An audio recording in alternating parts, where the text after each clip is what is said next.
We're live.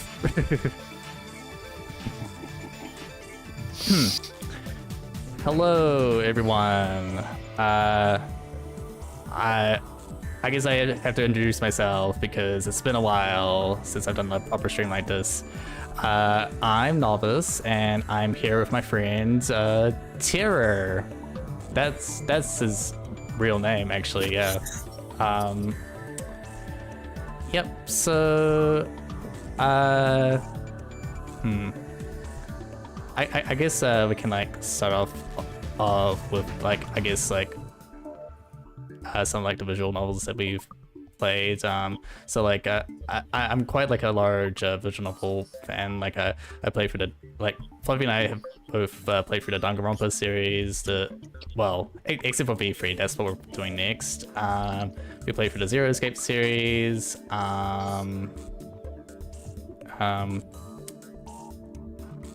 What else? Okay, I played through things like Higurashi, Umineko, and also and I've also like played through STEINS Gate, both the original visual novel and the anime. So I'm semi-familiar with the story, but yeah, like I don't remember like kind of like the highlights. I don't fully remember like the inner details. So yeah, this should be interesting to kind of like revisit in a new light. Yeah, so like Terror, that's gonna be so hard to get used to. Terror is like does not know anything about this whatsoever. But I can assure you that this is a very wholesome time travel story. Yeah. I guess that's all you really need to know. It's just a cute, wholesome time travel story. I'm scared. There's no need to be scared. The light. Okay. Does the game sound fine to you? Yeah, it sounds fine. Okay. Should I be reading this? I can read it. I can read it.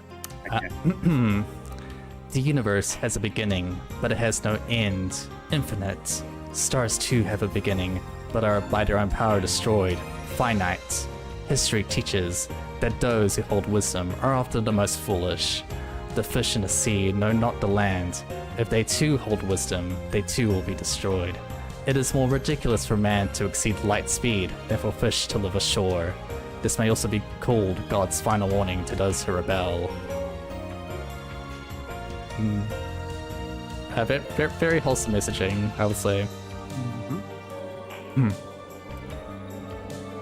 I also love just like this opening theme that like plays at the like here on the title screen.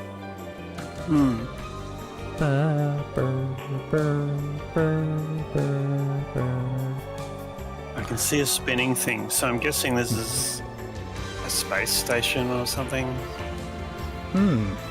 Yeah, we could be going to space. Okay, I'm looking at this blueprints too. Lots of circles and pulleys. Okay, I'm just gonna turn you up slightly. Okay, speak now. I'm looking at the screen. I'm looking at the screen. No. Yeah, I was just like, turning you up. Okay. Okay. I think we're ready. I think. Let's go. Reboot. I can see the word colon boot. So this must be a redone version of the game. Yeah. Yes. Yep. You're exactly right. Yeah. It's essentially a remake of the original visual novel. Yeah. Okay. Here we go. 3, 2, 1. Blast off. Because we're going to space, apparently. Space. Everything is coincidence. But even coincidence is part of fate's design. I'm not losing it. I'm perfectly sane. What I speak now is the absolute truth. truth, not some childish fantasy. No matter how trivial something may seem, it has the potential to shape the future. Have you heard of the butterfly effect? Fluffy. If not, look it up. You'll understand how careful you must be. I already slipped up on your name. I'm so sorry. If only I had realized how dangerous my action. Fuck. Then I wouldn't have lost her.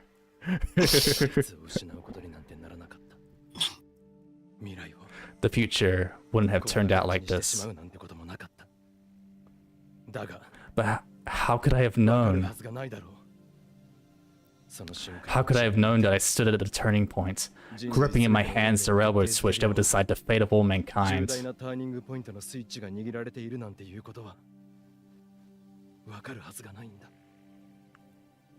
Just think about it. The average human perceives just 1% of their environment. We're not nearly as clever as we like to think, terror. We go about our lives oblivious to a million different things that happen around us every day. Even when something catches our eye, our brain forgets it a moment later. I want to tell the me back then, don't do anything careless. Don't do anything rash. Don't pretend you didn't see that. Pay more attention, terror.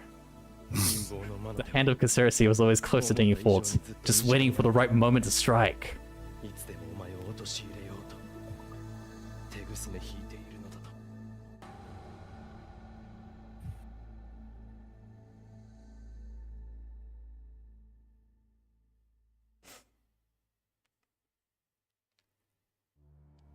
The universe has a beginning, but it has no end, infinite. Oh, it's just a thing from the title screen. Stars too have a beginning, but are by their own power destroyed. Finite. History teaches that those who hold wisdom are often the most foolish. The fish in the sea, not the land. If they do hold wisdom, they too will be destroyed. It is more ridiculous for man to exceed light speed than for fish to live ashore. This may also be called God's final warning to those who rebel.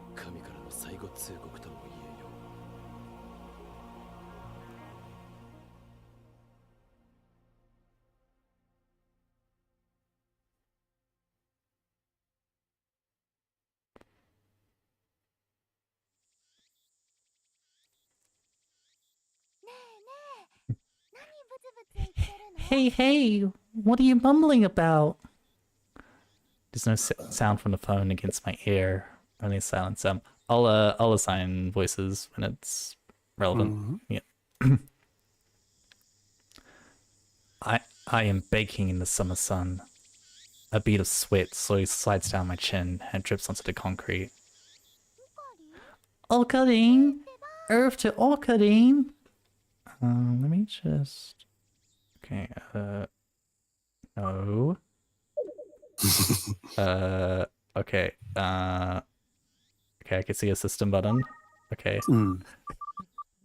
Yeah, this game only has Japanese voice acting.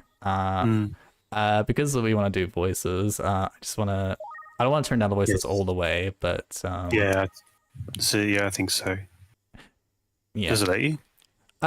Oh yeah, I can do it like all the way, but I think like for certain things it might be good to have at least like some idea of what the characters are, like how they speak. Yeah, I was finding it distracting. You talking to someone? I nod to put my phone back to my ear. Still no sound from the other side.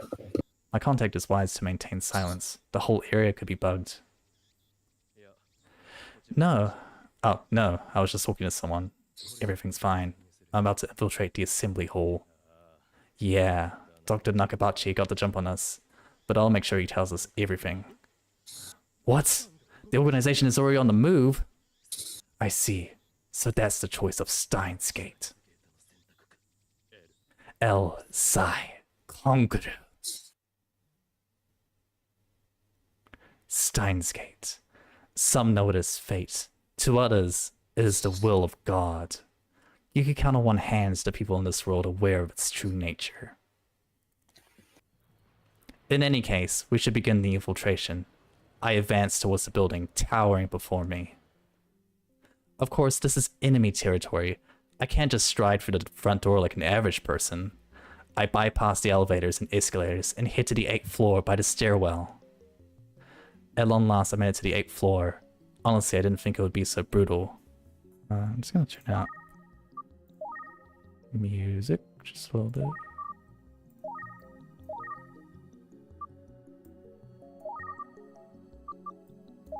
Okay.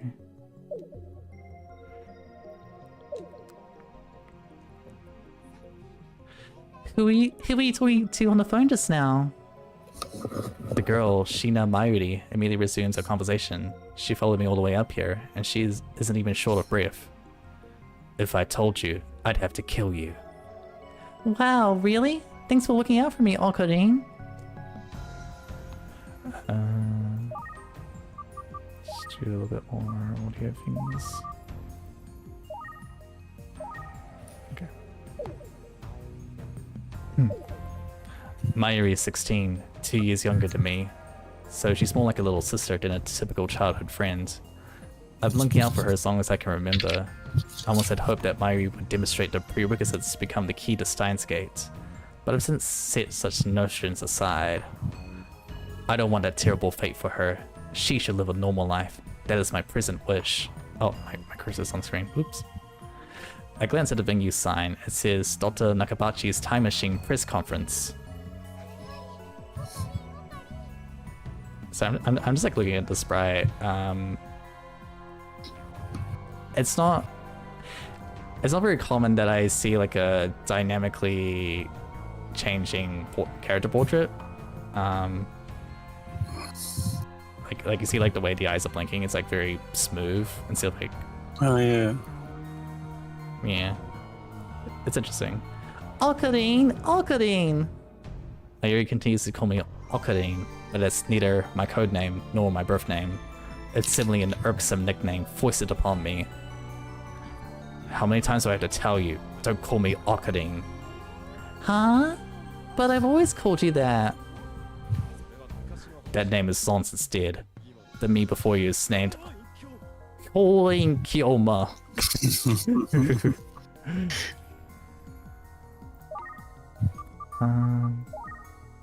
Sorry.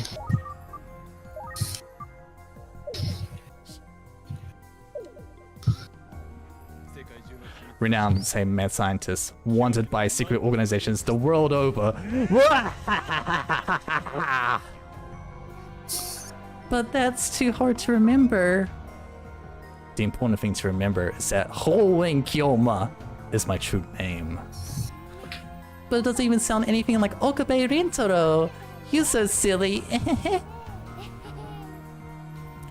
Okabe Rintaro may be my real name, but I have rejected it, for it is stupid. And so I also hate the derivative Okarin. Okarin, can I ask you something? In one ear and out the other. What's happening? Wait, you followed me here without knowing why? Yep. Right outside of Akihabara Station towers a building known to most as Radikan. The 8th floor often serves as an event space. We're here for Dr. Nakabachi's press conference. Dr. Nakabachi fancies himself as something of an inventor. He's a fairly well-known figure who appears on TV a lot. He holds a bunch of patents too. In spite of those achievements, the general public views him as a sort of novelty act, not exactly a serious figure. Press conference? But where are the reporters? Mayuri's right. Considering Nakabachi's notoriety in the topic at hand, I was expecting a larger audience. Could this be the organization working its twisted influence? I thought that Nakabachi was like me, a scientist fighting to overthrow the organization. But this press conference suggests other motives at work. Our enemies won't miss a chance. I'd prefer not to get wrapped up in this mess.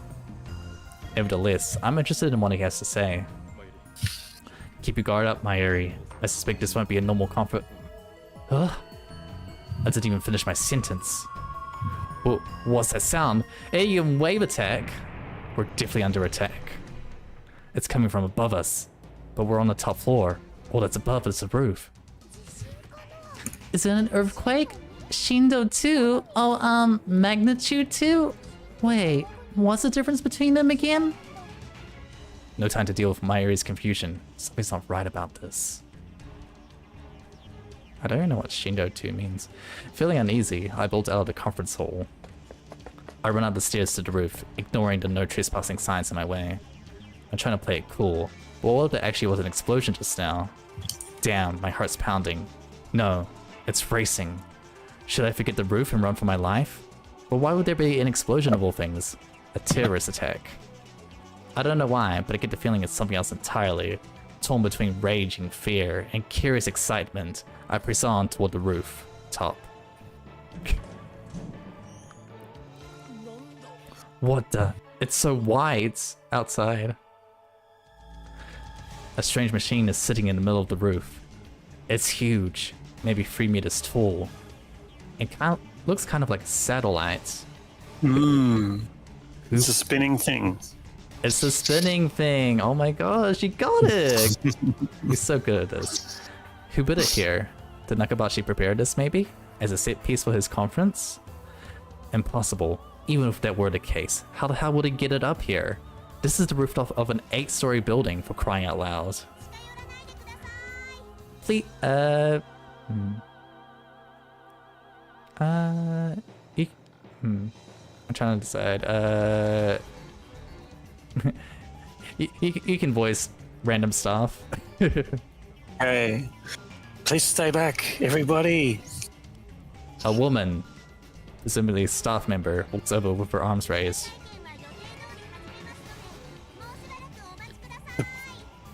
The press conference, I was waiting for them to stop talking. The press conference will proceed as scheduled. You can talk over there, Fluffy. That's okay. Is she trying to hide something? Her response was unusually quick, almost like she's trying to keep me away from that device. I smell something. The foul stench of conspiracy. Just what's at play here? I didn't realize it in the heat of the moment, but the lock on the rooftop door was broken. Is this a result of a mere prank, or could it be the organization at work? I decided it's not in my best interest to catch the woman's attention, so I reluctantly head back downstairs.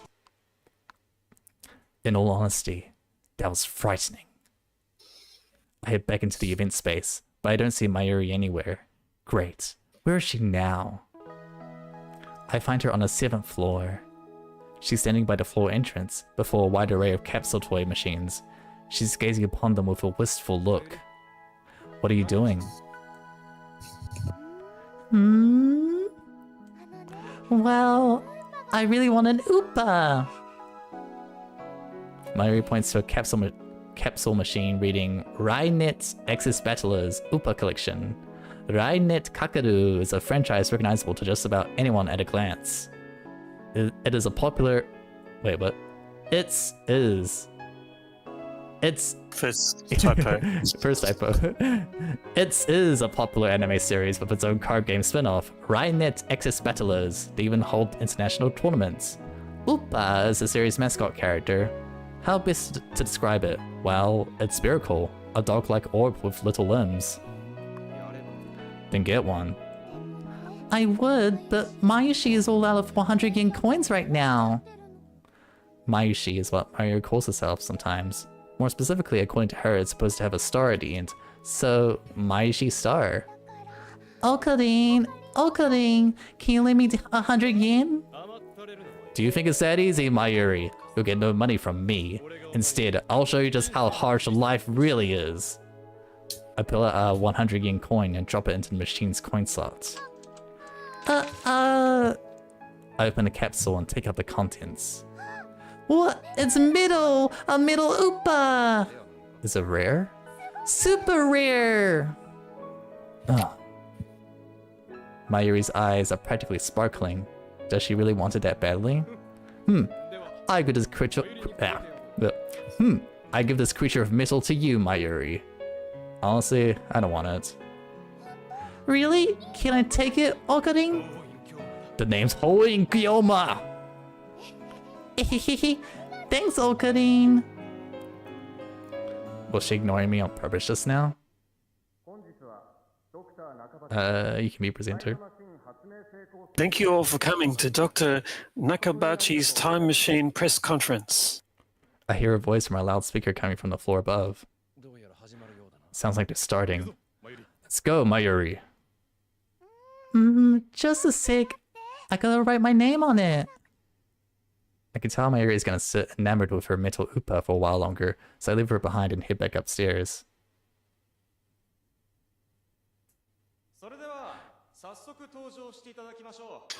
Without further ado, I am pleased to introduce the inventor, Dr. Nakabachi.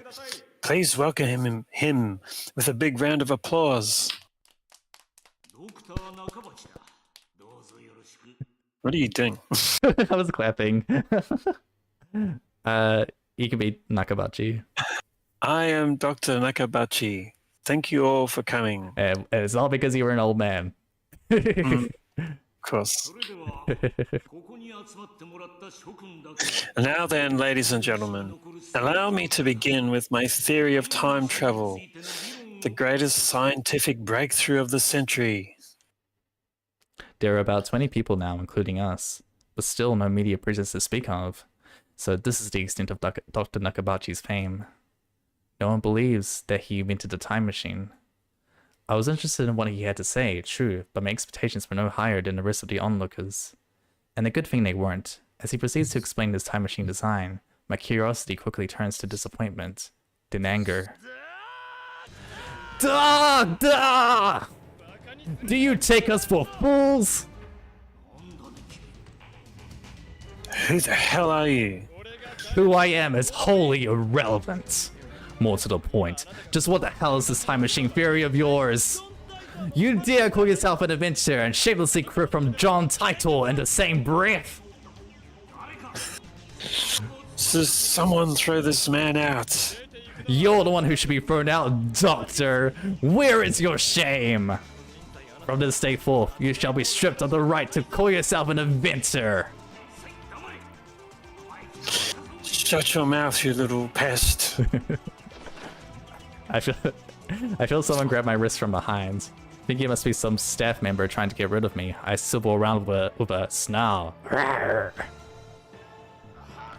Unhead me, you, huh? Instead of a staff member, I take in the sight of a girl about my age. Her face looks somehow familiar. Where have I seen her before? Makise Kurisu. We haven't met, but I know her face. My friend Daru, Hashida Itaru, showed me a magazine only a few days ago. It featured an article entitled Girl Genius to Give Lecture in Akihabara. Oh, why is the text weird there? Okay. The article was about a girl who had skipped several grades, graduating from an American university this spring at only 17. A girl who had a research paper published in Science magazine. I think it's... Did they have to like condense it to like make it fit in the text box? That's... I don't like that. I feel like they should have had a workaround for that. But okay, anyway. But why would that girl genius be here now? Why would she be talking to me? He can be Kurisu. Okay. Could you come with me for a moment? Yeah, I know how tired you are of the old man characters, so this is my gift to you. Hope you like it. I don't believe that Makise Kurisu is a staff member at this venue, which means no. You're with the organization! Is that me? Yep. Huh? Okay. I have to remember these names. Stop fooling around. Sorry, I'm doing the different... Stop fooling around and come with me. At least this novel gives you like the name. The name of the character. I'm still struggling. I'm writing down the names. I decided to shut up and follow suit. My outburst has already attracted too much attention. With Makise Kurisu leading me off, I quietly leave the conference room. Once we're outside, she lets go of my hand. The two of us stand facing one another. Try anything and people are sure to notice. What will your superiors say then? What are you talking about? I just need to ask you something. What makes you think I'll answer? I know how the organization operates. What's with this organization stuff? Instead of answering, I take out my phone and put it to my ear.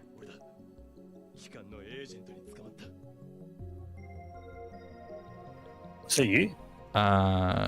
Wait. It says Ventaro. Oh, sorry, okay, we're, okay, the stream's fine. Sorry, I just had like a moment of panic.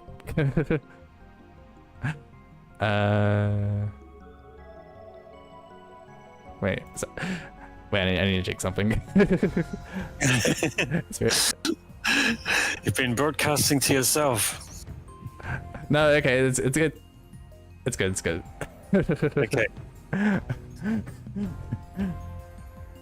Okay. That's right, Makise Kirisu. A woman to be mindful of indeed. No, spare yourself. I'll figure out a way to. Oh, that was me. Kirisu suddenly says, sorry. yeah, stop talking over me, Tira. Gosh. Okay, Yeah. I'm getting confused. Okay, read this part. Okay. Kirisu suddenly snatches my phone from me. What skill? I didn't have time to react. What are you doing? Hmm? Your phone isn't even on. Liar. Who exactly were you talking to? I don't owe you any answers at all, but I'll tell you all the same. This special phone of mine automatically deactivates if anyone other than myself touches it.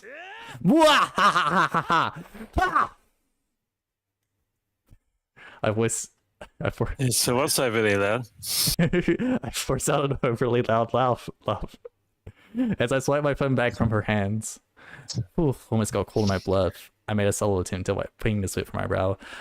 I made sure, like, for the sake of the stream, that like I had a noise limiter on, so like I wouldn't like grate people's ears. It would only just grate your ears. I guess I don't.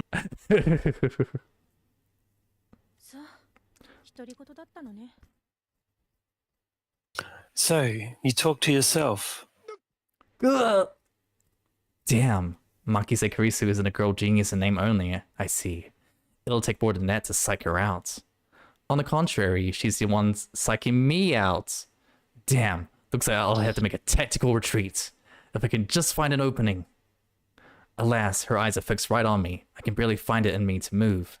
Her powerful gaze blazes with strength of will. Such fire. I can't look away. Could someone with such pure eyes really be an organization agent? What were you trying to tell me earlier? Earlier? What are you talking about? About 15 minutes ago, before the conference started. Nonsense. This is the first time we've met. I was with Mayuri and that Upa toy 15 minutes ago. You were trying to tell me something, right? You looked really upset. Is this a trap? It does seem like one of the organization's dirty tricks. But would this genius girl really be carrying out their dirty work? Okay, so I'm very sure that I think I understand what's happening because of something you mentioned at the start of the stream. Yeah? Should I say it? Sure. Yeah, like you don't know what's happening, so. Well, it seems very clear that it's another version of this person who's due to time traveling. Oh, that's interesting. Okay, but we'll see. It's such a shame that you're wrong, though. Okay. You look like... Okay, so... I feel that the spinning thing is somehow involved there. You look like you were in some kind of pain. Wait a minute, this is accuracy. You look like you were in some kind of pain. Like you could have broken down crying at any moment. Why? Oh, that's you. Does that mean that's me? Why? Have we met before? She seems sincere. That makes her even more suspicious. And how do you know my name? My knowledge has no limits. I am a mad scientist after all. Genius girl, our next meeting shall be as enemies. Huh? Very well.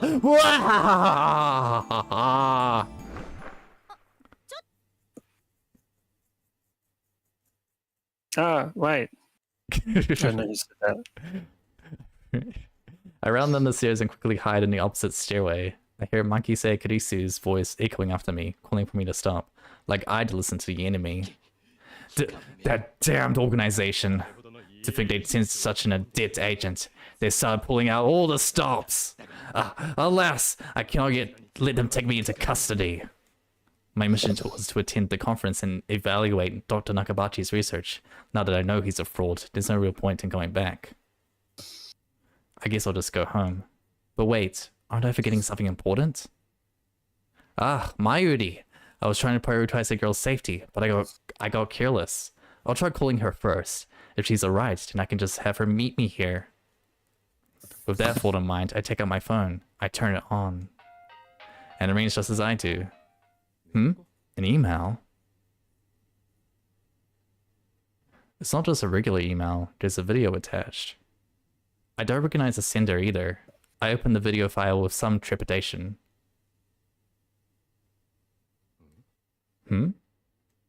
What is this? Some kind of prank? Some obtuse attack by Makise Kurisu? Could the static noise in fact be a sonic wave intended to drive people to the brink of insanity? No, wait. I don't remember giving her my mail address, so I'm probably just thinking too hard. I have more pressing matters to deal with anyway. I stop the video and call Mayuri's phone from my address book.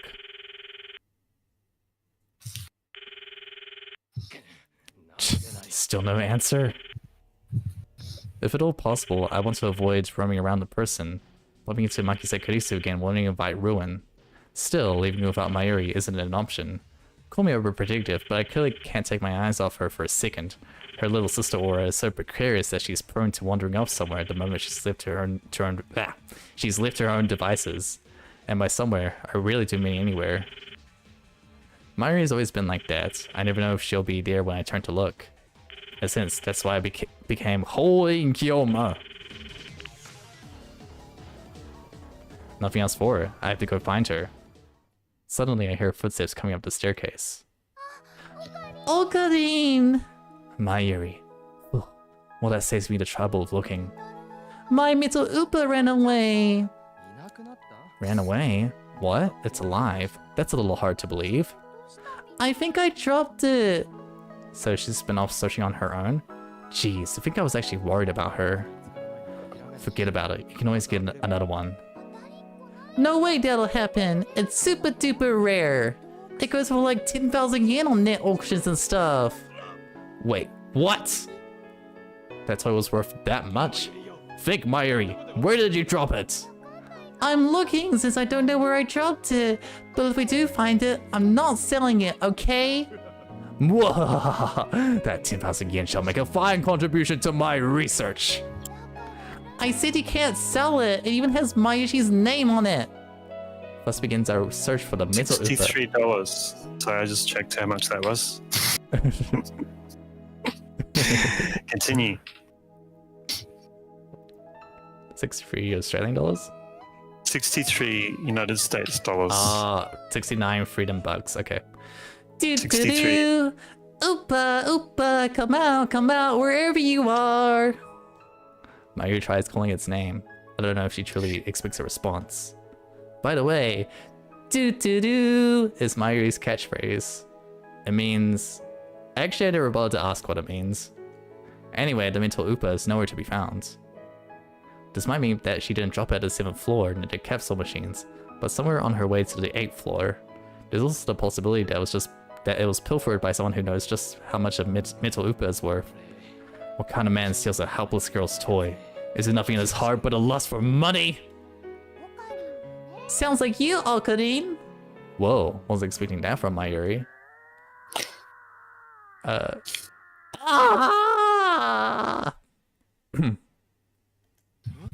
Oh. Okay. I'm getting Tekamea vibes from this, and I feel that I should be paying attention to every minute detail. Well, that's a good mindset to have, at least, yeah. Yeah.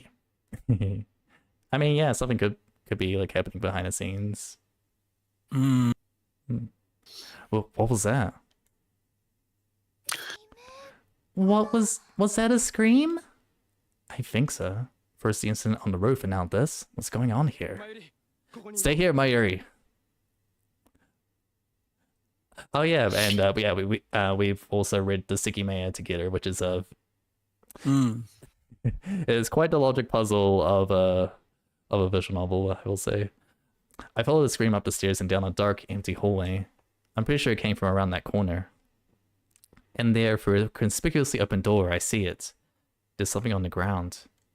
Motionless. I recognized her clothing. What was it? It can't be. What? Makise Kurisu, the impertinent Jean's girl I just fought with 30 minutes ago, is now face down in a pool of bright red blood. Is she dead?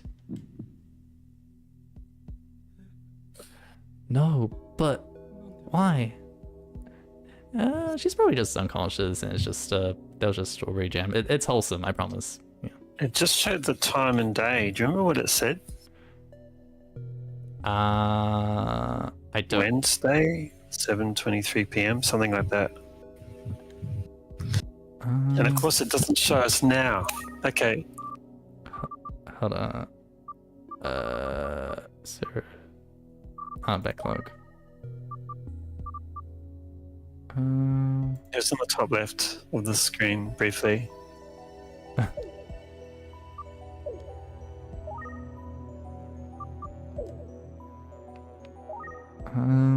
Sorry.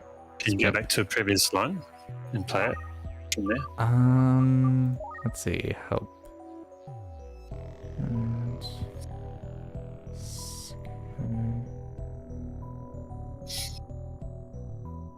Tick scroll. Tick scroll for tips. Oh. My friend Mint just subscribed. Hello, thank you, thank you.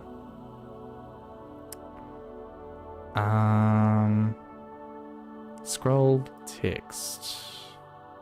I think that might just be for the text log.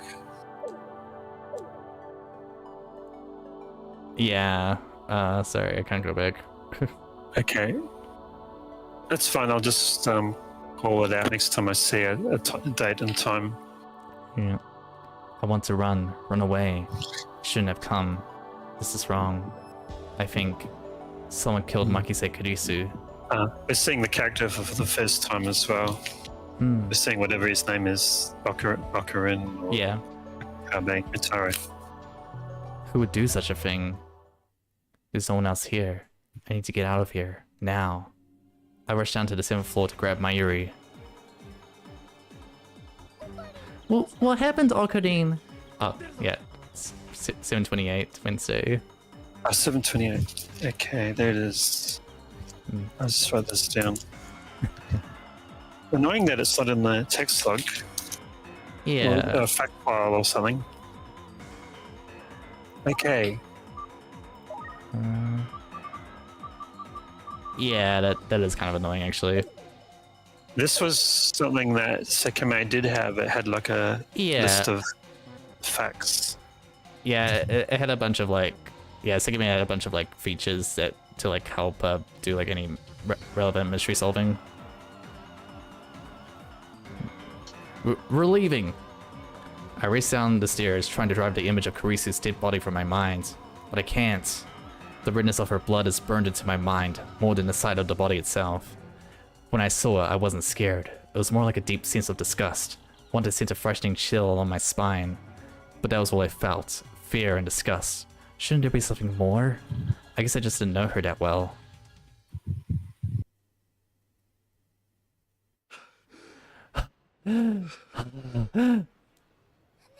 Hey, did something happen? You look really pale. Someone died. Eh? I take several deep breaths. The color of that blood still stains my brain, but I've calmed down a bit. Makise Kurisu is dead. Oh, also there's like a phone button. Let me just...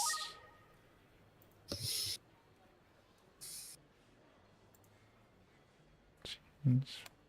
So it must be 7:28 in the morning. Why are they doing a press conference at 7:28 in the morning?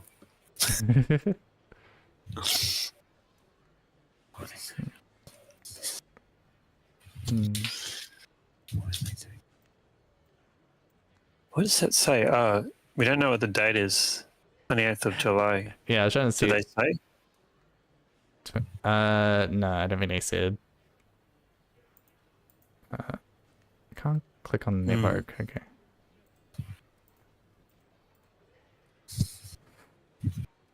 Makise Kurisu is dead, and I don't know who the killer is.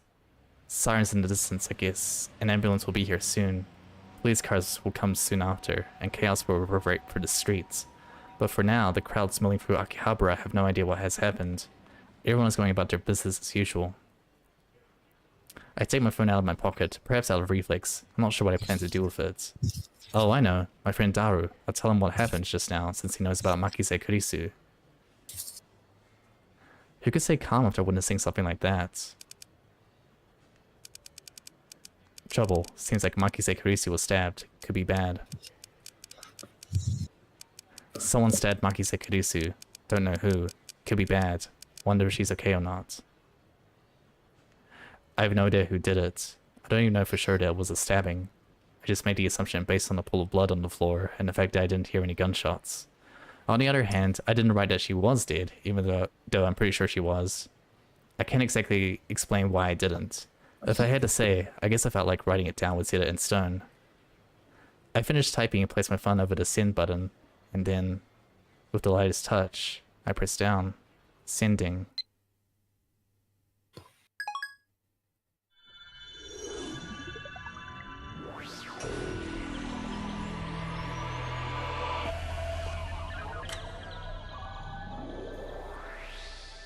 Ooh, pretty numbers. What? What was that? Wait, look around. They're gone. Summer break. 12:54 p.m. Akihabara. Choodoi. A 3-minute walk from the station. Right there, in an instant. Hundreds of pedestrians disappeared. Into thin air. Without a trace. Is this a dream? Am I hallucinating? I don't know. But they're gone. I saw them vanish with my own 2 eyes. Speechless, I glance around alone in this empty Akihabara. I hurry here and there, but there's nobody around at all. I can't find a single trace of my Yuri. All I can do is scramble through the midday streets looking for some semblance of life. Oh, sorry. This is actually a date. This is not a time. It's the day. 7:28. Yes. I'm sorry, I was being dumb. Yes, so that makes sense now. Okay. I have absolutely no idea what's going on. My mind's racing. I feel a strange presence above me, then look up. And there, at the top of Radicon, sticking out from the 8th floor where I'd just been, is a crashed satellite.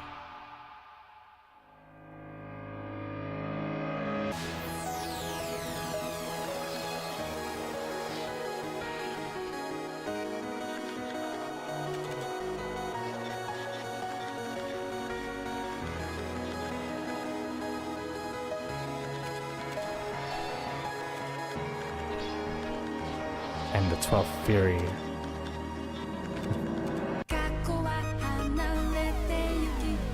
It became anime.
Cool intro.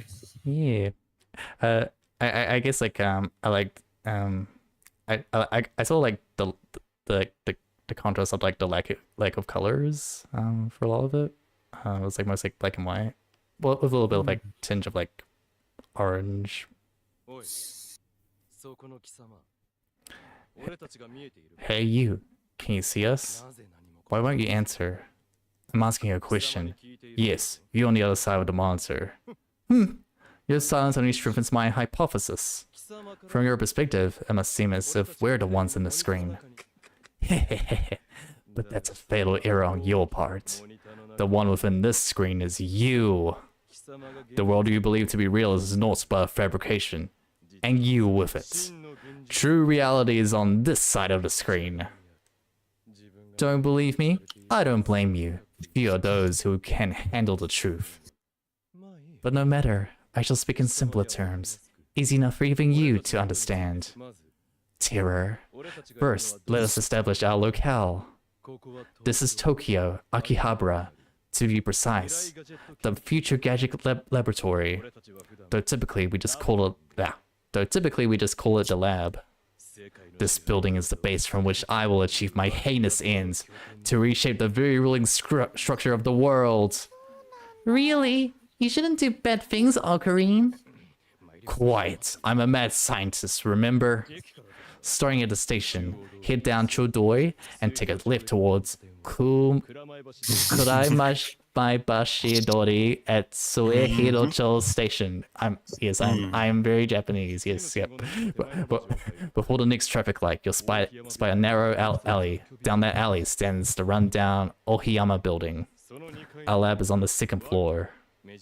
On the first floor is a store of ill repute called the Brown Tube Workshop. You can't miss it.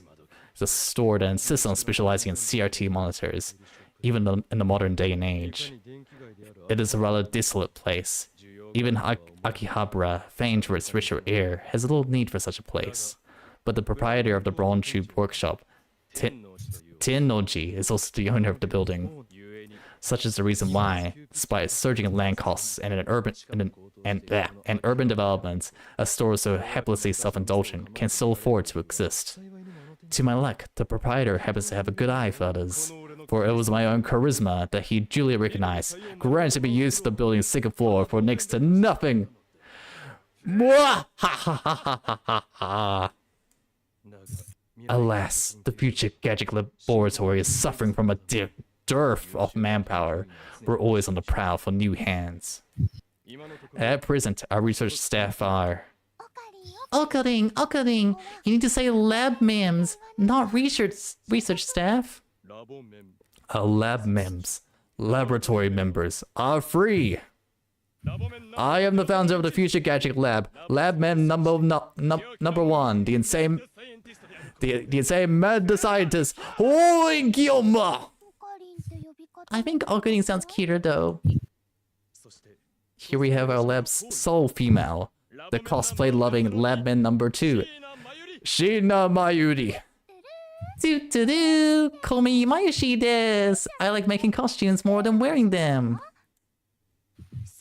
Finally, we have our resident Super Haka, Labman number 3, Hashida Itaru. It ain't Super Hacker, man, it's Super Hacker. Here at the Future Gadget Laboratory, we devote ourselves to the art of invention. For details, see our lab's homepage. Naturally, our central priority is the creation of devices with which we wage war against the powers that lurk within the dark.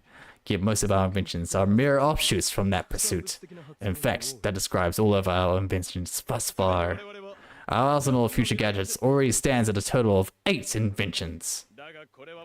Yet this is only the beginning. An enlightened man such as I already bears the budding scenes of 108 inventions! Like, you're doing a reference to that one tennis manga? Not bad, man. No, I'm referencing the number of mortal desires, you contemptible at-channel junkie! And I thought I told you not to interrupt me when I'm talking. Yeah, I wouldn't want to interrupt you talking to yourself. I am not talking to myself. Can't you see, terror? At present, I speak to the one beyond the screen here. Oh, I think he just grinned. What are you grinning about, damn you? You don't even exist outside that monitor. Just say don't look at me. I don't know if that would work. It seems you haven't realized I'm talking to you, have you? Such a fundamental lack of self-awareness. I can only pity you, you poor fool.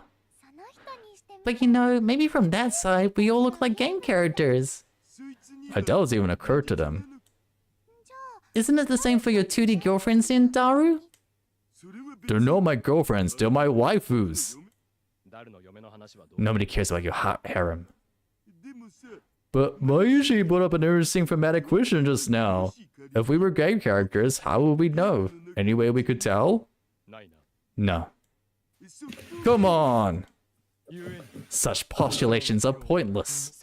Our time would be better spent working to dismantle the dark powers that be. Go Junibiu, bro. I step back from the monitor. I look at the entity on the screen. The ugly cute character, Alpaca Man. Yeah, ugly cute is certainly a way to describe that, yep. He's a central character of an interactive game called Alpaca Man 2, where you speak through a microphone and try to get him to reply. The game exploded in popularity when it was released 10 years ago, but personally I find only the ugly part of ugly cute to be true. I bought it yesterday, 500 yen used, headset included. I turned to Daru with a menacing glare. Shut it, Heka. I'm no Chunibiu patient. I'm Hayoin Kiyoma! That's your character's name, right? Oh, Daru, your communication skills are beyond repair. Hell no, dude. Am I offline mate? I'm the life of the party. This fat, bespectacled guy is my brother in arms and right-hand man, Hashida Itaru, nicknamed Daru. He has 2D waifus on whom he cheats with 3D maids. I don't agree with his preferences, but to him, anything's fine as long as it's moe. He's a staunch and skilled ally. I can count on him to bring my adventures to physical form. That said, he is more adept with software than hardware though. Ow! The needle bit my finger! On the other side of the room is Mayuri, my childhood friend and the lab's designated woman's costume maker. Today she continues to labor over another anime outfit to the beat of her own drum. Why does the Future Gadget Laboratory need costumes for women? It doesn't. The truth is that Mayuri is completely useless. Still, there's no way I would ever kick her out. After all, she was the first one to join the Future Gadget Laboratory. Even now, I remember the idyllic spring day when Mayuri first joined the lab. She spoke plain to me at the time. Mayushi is Ocarina's hostage. I belong here. To me, her offer was my salvation. So, did Alpaca Man say anything? Nope, nothing. I remember a moment ago, I felt as if I had laughed at me before. I felt as if it had laughed at me before falling into silence. The alpaca-faced wretch on the screen refuses to acknowledge me. I put in all this effort into communicating with it, and this is how it repays me. You tech-deterred alpaca! I grumbled at the fiend before smacking the top of the TV with my palm. The TV makes a sound like a shoulder and then the screen goes blank. I'm just like looking at the background again. It has sort of like this weird CRT filter vibe. Like it's sort of like grainy. Yes, a camera, security camera or something. Or yeah, the display has a CRT vibe. Yeah. It's also like a... So I'm guessing very conveniently you'll have to take this TV set downstairs to the shop. Why is that, Fluffy? I mean, Terror. Well, we just... I think it's the fourth time. I think that we had the foreshadowing of the shop downstairs before. And now he just conveniently has a CRT TV that he broke. interesting assumption, Terror. I will keep that in mind. One other thing I noticed too from earlier, scientist Nakabachi, he had sideburns in his clothing. He looked like a character from an H.G. Wells story. So I'm just wondering about that. If he was from the past. You could very well be right about that. Okay, continue. I changed the channel. Nothing. Check the power cable. Nothing. Whack it again. Nothing. I guess it's broken. Damn. To be fair, this thing is a battered old TV unit from the CRT store downstairs. It might have just been on its last legs. You know, maybe Mr. Alpaca just got mad. Damn, I'll have to get it repaired later. I turn on the TV and look out the window. The sweltering summer heat cloys at me. I'm not... What are those coloured lines? The vertical lines. What are those? I don't know. I don't think that was I don't recall this in the original visual novel. I think it's just a stylistic effect. Okay. Maybe. Yeah, I feel like I'm about to hit into a sweltering summer. But as long as I stay inside, I should be fine. Yeah. I lean into the cold window air and look off into the distance. I close my eyes, and what naturally comes to mind is that impossible scene I saw an hour ago. They're gone. And it wasn't just the people in the street. The clerks and customers at the anime stores, the electronics stores, even the beef bowl restaurants and the cars driving down the main street. That bustling scenery in front of me just vanished without a trace. And it all happened in the blink of an eye. No, it happened faster than a blink. Suddenly, an empty city spread before me. Heat was rising from the asphalt and waves, but I felt only a cold chill down my spine. I wandered through the deserted Akiba, only to find a satellite that had crashed into Radikan's roof. I just stood there, breathless until... What's wrong? Mayuri's voice brought me back to reality. Mayuri hadn't disappeared. Everyone disappeared just now, right? Huh? You saw it too, right? Just now, before our very eyes. Did you see it, Mayuri? You saw it, right? Huh? I shake Mayuri's shoulders, sending her head bobbling around like a doll with loose joints. I didn't see anything. You didn't? You really didn't? You didn't see a thing? But just moments ago, there were people walking everywhere. Weren't there? There were? Even the people working at the stores vanished. There's no way something like that could just happen, right? I mean, of course they'd be gone. Her reply didn't make any sense. Don't you remember? There wasn't anyone here in the first place. Oh, I get it, Ocarine. I saw a mirage. The heat just must be getting to you. Toot-toot-oo. How could she laugh at a time like this? I always thought she was a bit strange, but maybe her brain is actually broken. I realized that she couldn't help me. He's so mean in his head. With nowhere else to turn, I looked up at the bright blue sky. Naturally, my eyes drifted to the top floor of Radikan, where I had just been a moment before. There was an enormous machine, like some kind of satellite, embedded in the roof of the building. The same building where, just moments before, I'd found Makise Kurisu's body in a pool of blood. What happened to her? Has anybody called an ambulance? Just before everyone disappeared, I could have sworn I heard an ambulance siren. Makise Kurisu might still be in that dark room, cold, bloody, and alone. The thought disturbed me, but the question at the forefront of my mind was... What the hell is that satellite doing there? Right before Dr. Nakabachi's conference, there was an unexplained trembling. The rooftop store lock was broken, and I saw a massive satellite sitting on the rooftop outside. That's right, when I saw it, the object was distinctly sitting on the rooftop. But that's not what I was seeing now. This satellite had penetrated the top floor of the building. It looked as if it had completely obliterated the room where Dr. Nakabachi's press conference had been held. It must have fallen out of orbit without burning up in the atmosphere somehow. I knew it was crazy, but what other explanation could there be? The real question was, when did that happen? Mayuri, about that satellite. Oh yeah, that sure was a surprise, huh? What do you mean? What was the surprise? It made a huge kaplow sound. It certainly did make a sound, but I don't think it was kaplow. I'd say it was more like zoom, like the roar of an earthquake. Did that satellite fall out of the sky? Do you think it's them? Alien invaders? Had I lost my mind? What I had seen didn't match at all with what Mayuri was saying. Too many things had happened all at once, things that I can't wrap my head around. Yet all of it feels so unreal that maybe I just had to accept it was some kind of hallucination. After I left Radicon, I found police blockades set up all over the place. The officers there yelled at me. Apparently I'd crossed into a restricted area. At the very least, I wanted to explain to them that Makise Kurusu had been stabbed, but they denied it.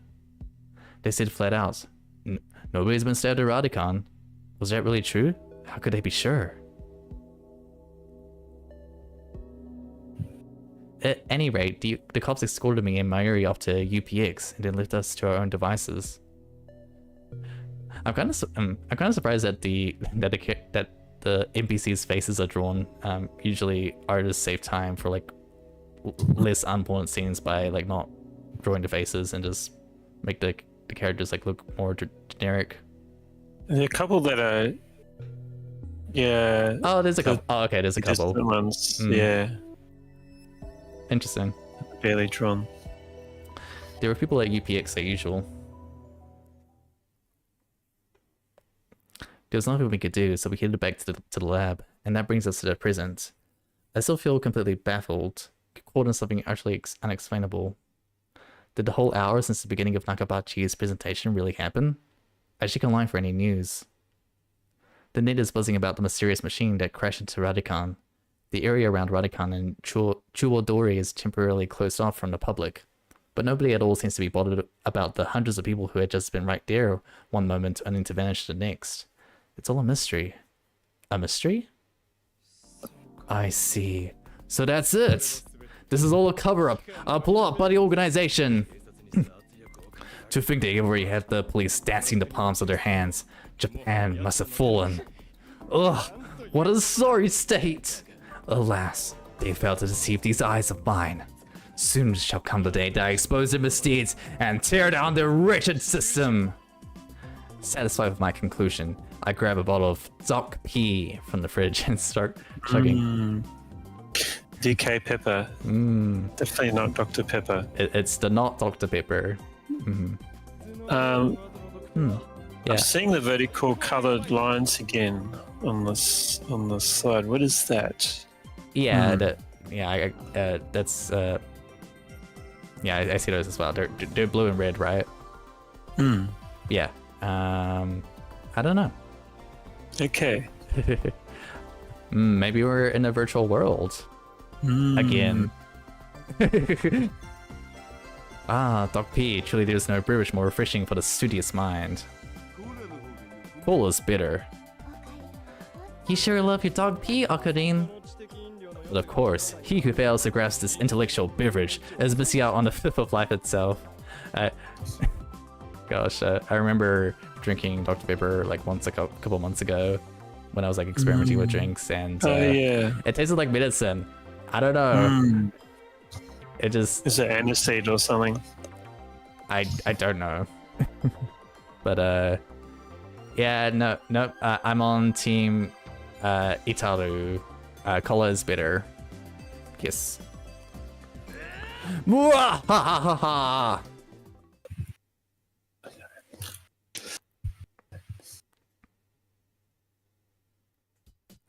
Okay. I'm just trying to figure out the time period. Do you think it's 1990s? Or because they got CDs and CRT monitors and beige box PCs. They have phones. They like portable cell phones. But it's a smartphone, and so smartphones started with iPhone in 2006. I'm not sure. Somewhere between 90s and early 2000s. Yeah, Behind the curtain that divides the Future Gadget Lab is an ultra top secret area. A development room. Off limits to anyone it doesn't directly concern. Personally, I resent having to use a dinky little curtain for something so crucial, but beggars realistically cannot be choosers, and I currently have a budget that rivals pocket change. Besides, what's important isn't money, it's ambition. No, money's also kind of important. all the windows here are window strips with packing tape, so it's dim and hot, almost like a sauna. Been wanting to buy an air conditioner for the lab, but there's no money for that. We're currently accepting donations. Daru, is the plan progressing smoothly? What plan? I sigh and turn his attention to the table in the middle of the room. There stands a single table, and upon that table sits an industrial-grade microwave oven, larger and boxier than most modern models. The plan, as in the plan. Obviously I'm talking about perfecting gadget number 8. Oh, that's it? We started going on about a plan, I thought you meant something serious, dude. We've known each other for what, 3 years now? The two of us attended the same high school, and now we attend the same university. You could call it fate, or perhaps a curse. Nevertheless, he became a labman 2 months ago. We were in different classes during a year, and actually we didn't talk at all. So, 2 years? Details are trivial. What I mean to say is that we have known each other long enough. Try to match my rhythm. N-O-P-E. Man, all I wanted to do was have one of those cool cryptic conversations where we talk about plans, preparations, and other important sounding stuff, but no one knows what it means except us. So, are we any closer to figuring out what's wrong with gadget number 8? Not yet.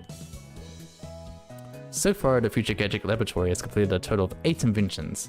The last purpose is precisely the same as what I told Alpaca Man earlier, that being to build technology that will oppose the shadowy powers that be, with the organization being chief among them. Alas, not a single one of those inventions has been completed yet. To make matters worse, we haven't really begun making any of them. We don't really know what it is we ought to be building. But along the way, we have managed to create some ingenious futuristic gadgets as a byproduct of our research. I subscribe to an undeniable logic. Most great inventions are born as accidental offshoots of unrelated research. In a word, serendipity! So far, our future gadgets total 8 in number. Future gadget number 1, the Bit Particle Cannon.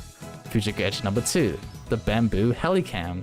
Future gadget number 3, could this be order? Future gadget number 4, the Mode Snake. Future gadget number 5, once again I've made a worthless object by Goemon. Future gadget number 6,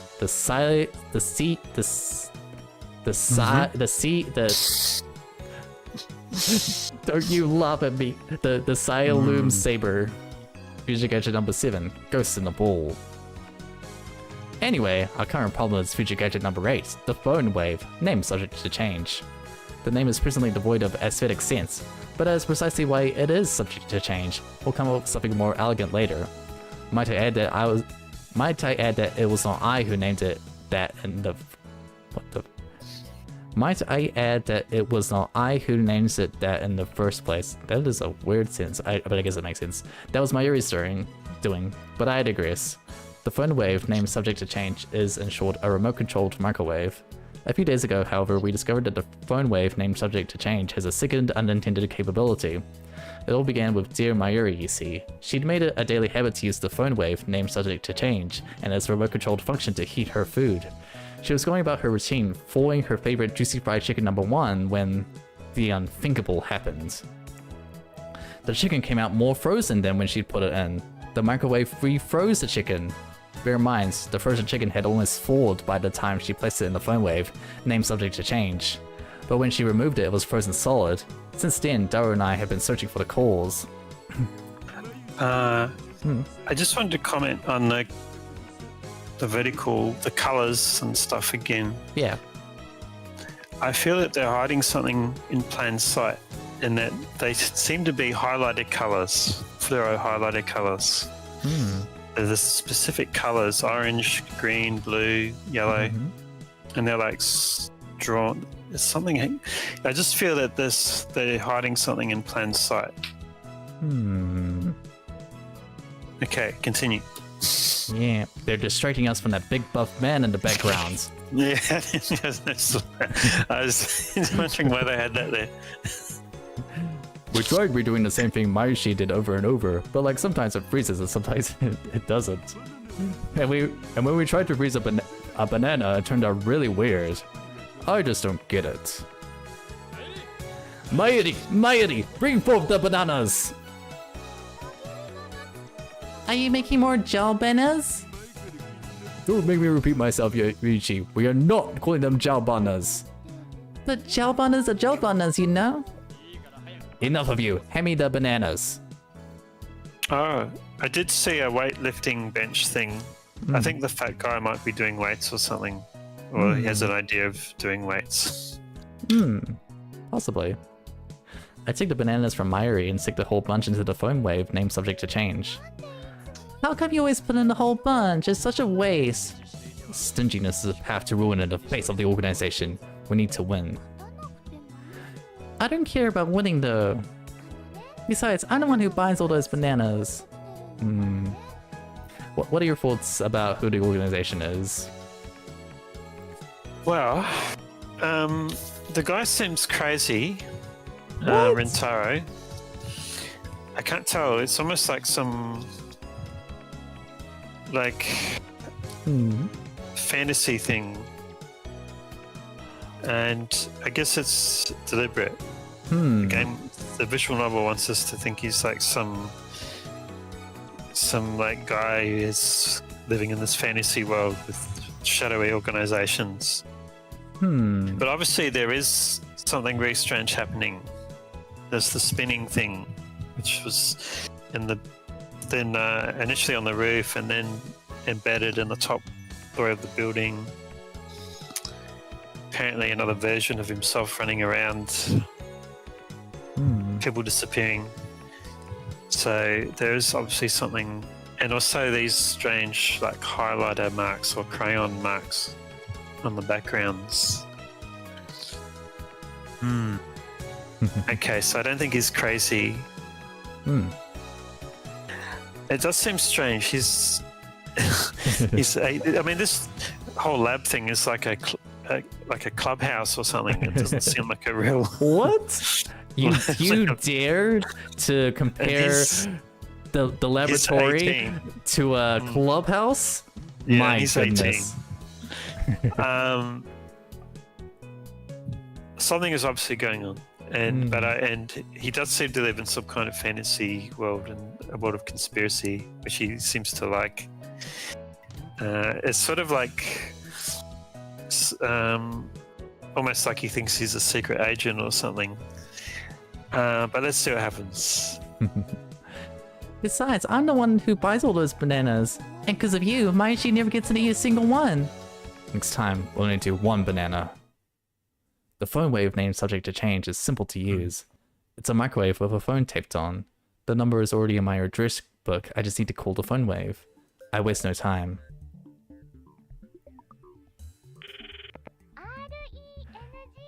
Hello, this is the phone wave, name subject to change. This is the voice of Maishi Guidance. This is some Daru programs to operate the phone wave. Did you hear Maishi's voice just now? Be quiet, I'm trying to listen.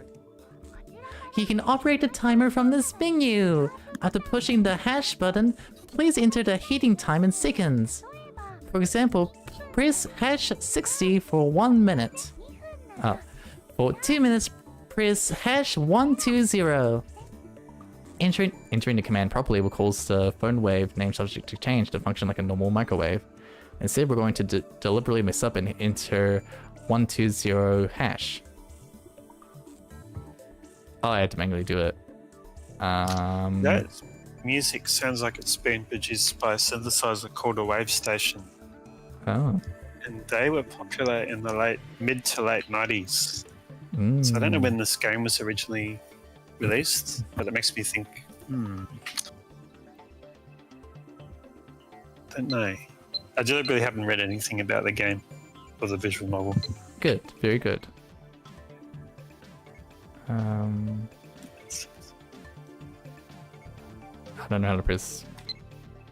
Let me just ask, no spoilers.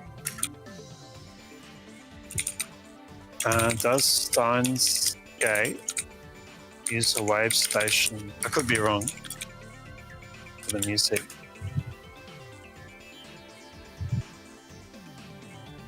No.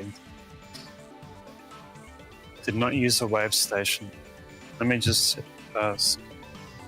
Was part of the music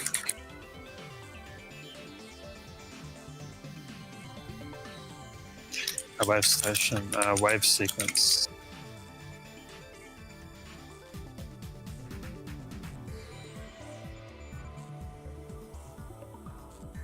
Yes. Portions of the soundtrack absolutely mimic that style. Did not use a Korg wave station. Several tracks heavily rely on evolving textures, shifting pads, and rhythmic digital artifacts that directly channel the signature sound of a 90s wave sequence. Very interesting. Okay, what are we doing? We are operating the phone wave, name subject to change. Just subject to change, yes. And I entered it incorrectly. I'll just see what Okay, happens. enter it correctly. Gosh, so bossy. My goodness. I messed up. I take it from the top one last time. Ignore the instructions and enter 120 hash. That should do it. This method was originally a simple mistake on Mayuri's part, but it somehow starts the freezing process. The phone wave, name subject to change, comes to life. The turntable inside begins to spin, along with the bananas atop it. Nice turntable, right? It's even spinning backwards. Backwards? There may be crucial significance to this. Perhaps there's something bearing on quantum particles. Should we factor in Hund's rule then? Yeah, no. Not Hund's rule? No. Okay. The three of us wait and stare at the spinning bananas. After 120 seconds pass, the microwave chimes. Ciao, bananas are ready! The papery peel yields to reveal a gelatinous mass beneath. After Mayuri discovered the phone wave, name subject to change had an inexplicable freezing function, we tried freezing a banana. The result was this, not a frozen banana, but a bizarre and unexplained mess. It just gets more confusing each time. Daru, would you care to eat this banana? I feel you should try. I salute you, comrade, for your sacrifice to our ideals! Dude, it looks hella gross. How it looks and tastes is irrelevant. All you must do is consume! Come, Daru, don't be shy. I'll handle your post-mortem affairs, so just go for it. No way. Fine. Mayuri, the honor shall be yours. But they're all gloopy, droopy, soft, and squishy inside. Wait, she already tried one? This girl's distiness is truly on another level. It had no flavor. It wasn't really tasty at all. Gloopy, droopy, soft, and squishy. Daru, what do you think? Soft and squishy bananas, huh? Soft and squishy banana. Mayushi, say your banana's all soft and squishy for me. Your banana's all soft and... Don't make you say that, you perv!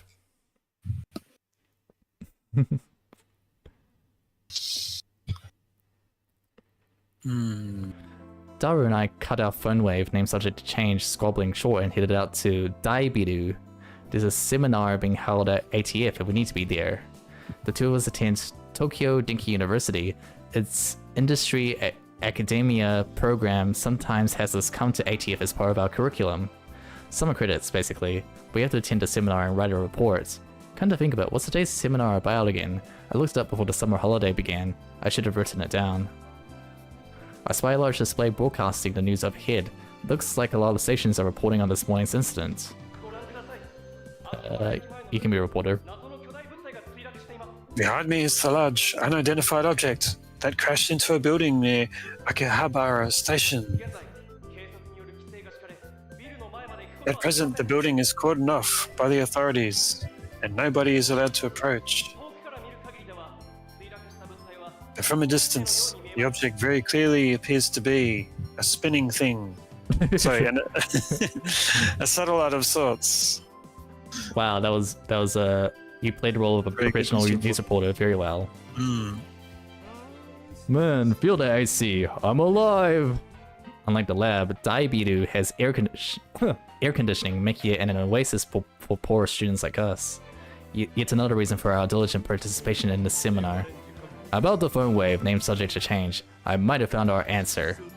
You know, that name subject to change thing is really annoying. I refuse to yield. Even if no other lab man wants to use name subject to change, I shall endeavor to do so until we've given it a proper name. Now's not the time. So what's your latest ridiculous theory? Ridiculous. I shall have you know that my genius intellect processes every last possibility, even those lesser mind might consider contradictory to the laws of nature. You would dare call that ridiculous? So basically, you're just pulling stuff out of your ass. You can't call that science. Stop interrupting me. At this rate, I'll never get to my point. Daru, I have a hunch that the phone wave name subject to change may be the key to opening STEINS gate. How's that? STEINS what? He wants me back a ridiculous man. Let me share my revelations about the phone wave name subject to change. Damn you. My brilliant ideas will clearly find no purchase with Daru. Time to change the topic. So you're telling me you have no interest in checking out Radicon? I'm not gonna see anything there anyway. Plus most of the info is already out on the net already. There's like 100+ threads on @Shan already, dude. Hey, is there any information about Makise Kurisu's stuff on there? Do it again? What do you mean again? I mean, you sent me an email about that like 5 days or whatever, right? I sent you an email? Don't be ridiculous. I saw her dead just 3 hours ago. You know, the message was kind of weird. It was there like a week after I got it, so it was like it came from the future. Let me see. Oh, here you go. Daru pulls his phone out and shows it to me.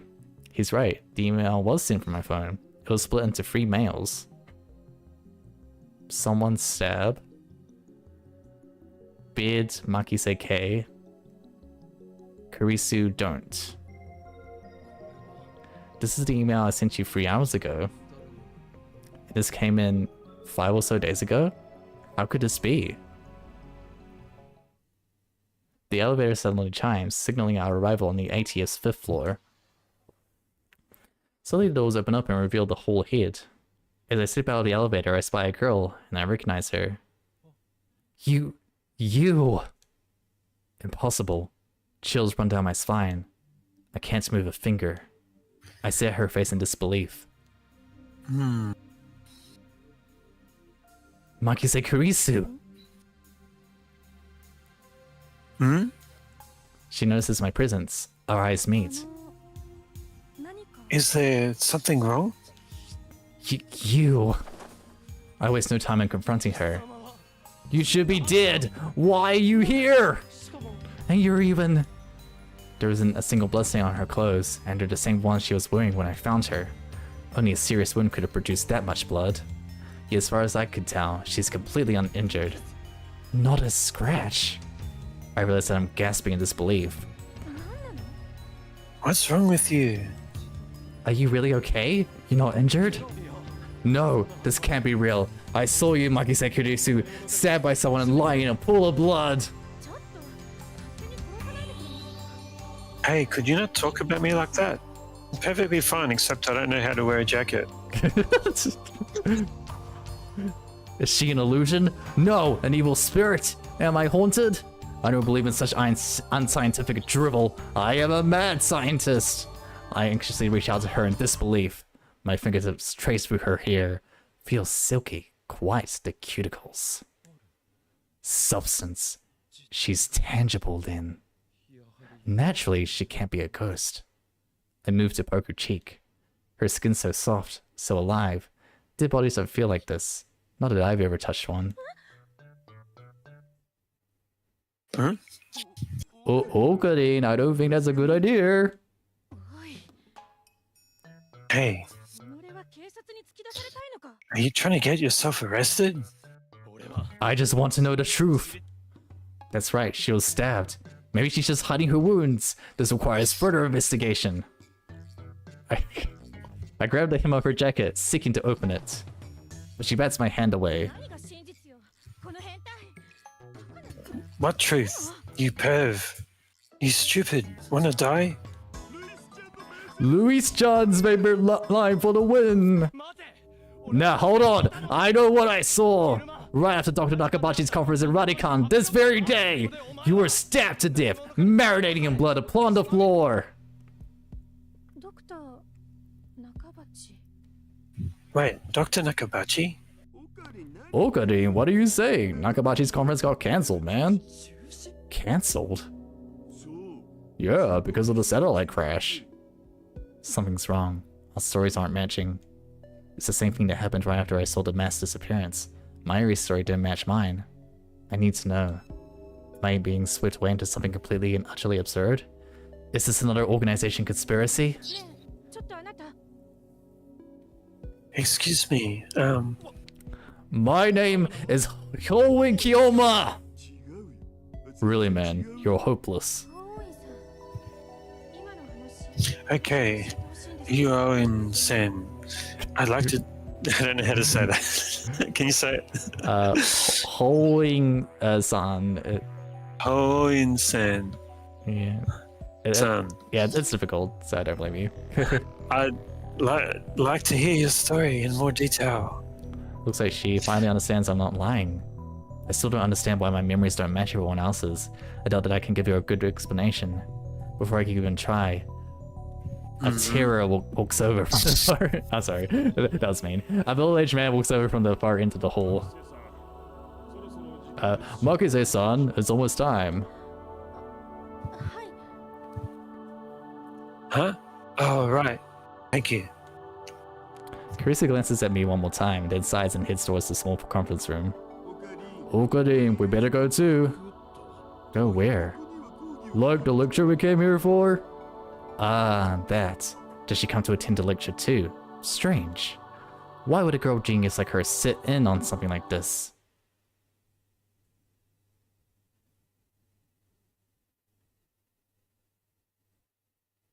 Okay, my guess was a bit off.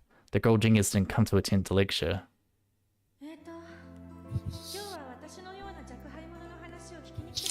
I'd like to thank everyone for coming to hear me speak today. She's the one giving the lecture. Japan's precocious girl genius, who had a paper published in Science magazine at the tender age of 17. According to Daru, she turned 18 a few days ago. I first heard about her when Daru pointed her out in a gossip magazine article. It's my first time giving a lecture like this, so please forgive me if I'm a little nervous. The audience is pretty mixed. It's mostly students like us, but there are also a couple of professors. And Karisu just gave me a sharp look. What did I do? When I stared back at her, she quickly looks away. I don't care if she's a genius or whatever. I still don't like her. She may have those people fooled with her timid girl act, but I learned at Radicon how cunning and aggressive she really is. Even if her murder was some kind of hallucination, my judgment of her character is still correct. Today's lecture, I've been asked to discuss the theoreticals of time travel. It's far outside my area of expertise, but I'd like to give it a shot. Time travel? Oh ho. And this is one of the few backgrounds that I can't see the crayon marks or highlighter marks on. They're in almost every background. Let me start by saying that time travel is an absurd concept. Objection! Huh? It's presumptuous for you to claim that time travel is absurd. Okadin, you magnificent fool. An ATF staff member starts walking over to escort me out, but Karisu calls him back. To be honest, even I think that I might have gone a bit too far with that one. It's okay. Sorry. Okay, it's fine. I guess. It'll be easy to talk in a discussion format. Thanks to her proposal, the event staff refrained from escorting me out. She sounds a little pissed, but let's not mind that. But before that, please listen to my thoughts on the subject. Scientists have proposed various theoretical models of how time travel might function. But there are only 11 major theories worth discussing. What are the major theories of time travel? I have heard about the cosmic string theory, at least. Neutron star theory, black hole theory, light speed theory, tachyon theory, wormhole theory, exotic matter theory, cosmic string theory, quantum gravity theory, cesium laser theory, elementary particle ring and laser theory, Dirac antiparticle theory. Novice, can you recite all these? There was like the cosmic string theory, the electromagnetic particle theory, the gravity theory, the wormhole theory. Okay, you're doing quite well. Yes. Thank you. Not bad. Perhaps Maki Kurusu is a worthy rival after all. However, all of these models are purely theoretical. Some of them even contradict each other. Well, what if someone comes up with a 12th model? Right, well, it could be contradicted by the 13th model now, couldn't it? Accursed girl. I hadn't expected her to take my question and twist it back on me. All of a sudden I can feel everyone's eyes on me. It's risky to be conspicuous, so I probably shouldn't get too carried away. By the way, time travel to the future is available to us right now, at least according to Einstein and his theory of relativity. For example, let's take someone who goes to Haneda Airport and boards a plane bound for Okinawa. Upon arrival at their destination, they would be approximately 100 millionth of a second farther into the future than I am here. What does that mean? The closer one's speed is to the speed of light, the slower time flows for that person. So goes the theory of relativity. For example, if you could run it near the speed of light, you could reach a point where time only moves half as fast for you. If you were to maintain that speed for 24 hours, 48 hours would elapse for everyone else in the world. Hence, you would have jumped a full day into the future. Understand this name, Hiroin Koyuma. Ugh. Why did you say my name like that? Why are you singling me out? Then what about going to the past? Since we moved to a discussion format, one of the professors chimes in with a question of his own. Going to the past is possible right now. If you look to the night sky, you're already viewing light from tens of thousands of years ago. But I'm just getting started. Do we start delving a little deeper? So we wanted to make a machine that could physically move people through time. What would we need for that? The best candidates for this are cosmic strings and wormholes. Cosmic string is a string-shaped crevice with extreme mass. A string-shaped crevice?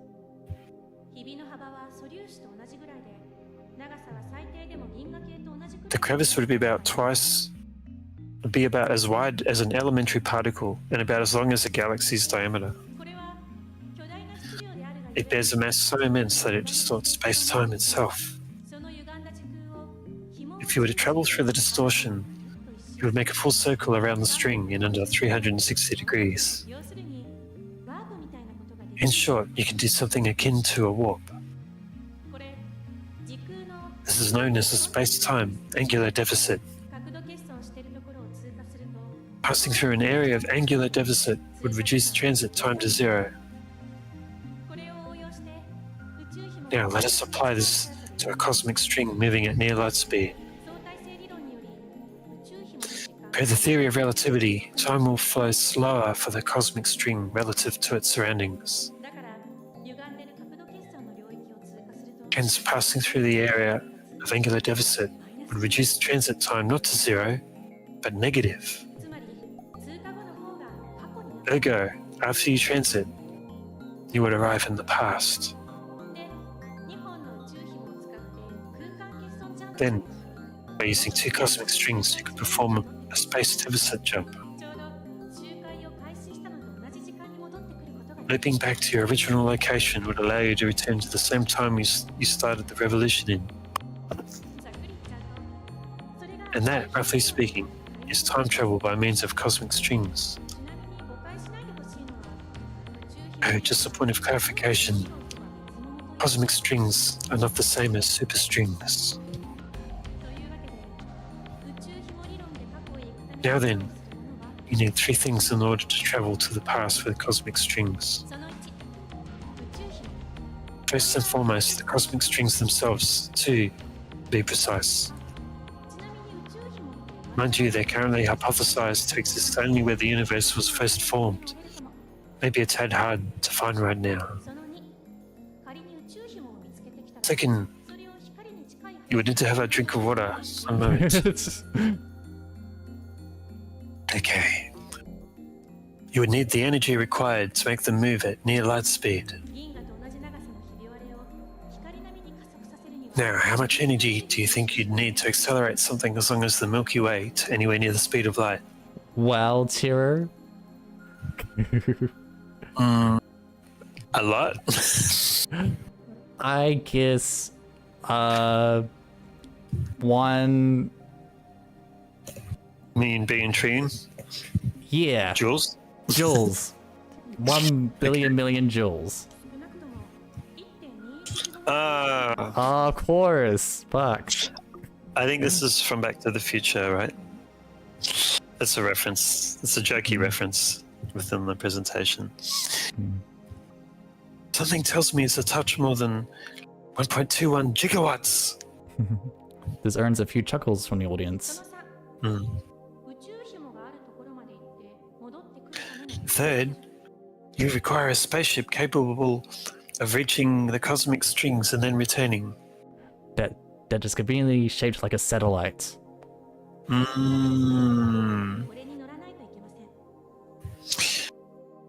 the time traveler aboard, still alive, mind you. What do you make of this, Kyuun-san? Can you say it for me so I can try to get it right? Hoing-san. I can't do that.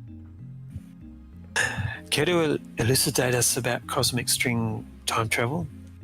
Like that's even possible. And what the hell is she addressing me?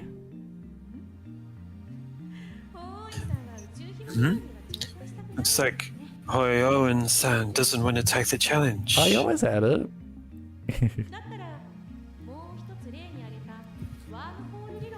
In that case, how about we move on to wormhole theory? That might be a touch more realistic than cosmic strings. By the way, Hoyoen-san, do you know what wormholes are? Since I've been challenged, I can't leave the question unanswered. It's like a shortcut for space, right? Yes, that's correct. Let us... okay... Let us picture 2 wormholes joined by a tunnel. What were you thinking about? I was just wondering if they were going to do the folding the sheet in half thing with the pencil going through it. Where do we see that? It was used in Event Horizon. Sam Neill does it, and I think I've seen it somewhere else also. Yeah, God, I don't remember. Anyway. No matter how far apart the 2 wormholes are, transit time within the tunnel is 0. But oh dear, there's an issue. The wormhole tunnel suffers from supergravity and collapses the moment it opens. Thus we need something to negate the effects of gravity. A kitchen scale. So-called exotic matter, a substance with negative mass, which repulses other matter. Negative mass, huh? Is this something that floats if you leave it on the ground? Maybe not. I can't even begin to imagine what it would be like. Kurisu suddenly raises her right hand and clenches it to a fist. Let's say the wormhole tunnel is being squeezed hard by an invisible fist. In order to pass through it, you need something to oppose my fist's grasping force. You said this was a wholesome game. It is, yeah. It's well, yeah. It's wholesome, also a little bit educational. Something to stop the squeezing entirely. Yeah, squeezing. Like I like being squeezed. Like hugging. That's pretty wholesome. She relaxes it. Oh, that's you. Oh, fuck. Sorry. She relaxes her hand and opens her palm. An injection of exotic matter can stabilize the tunnel, allowing instant travel between the two wormholes. Travel through time this way, however, would take a bit more work. For example, you received a new trip to LA. For example, let's say there was a wormhole entrance here in Akihabara with the exit in LA. Firstly, it's in the wormhole in LA, all to the end. First of all, it's in the wormhole in LA, all to the end of the universe at near light speed.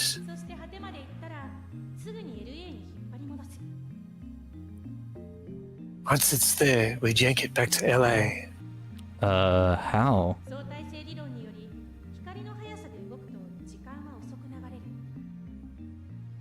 According to the theory of relativity, time slows for objects moving at the speed of light.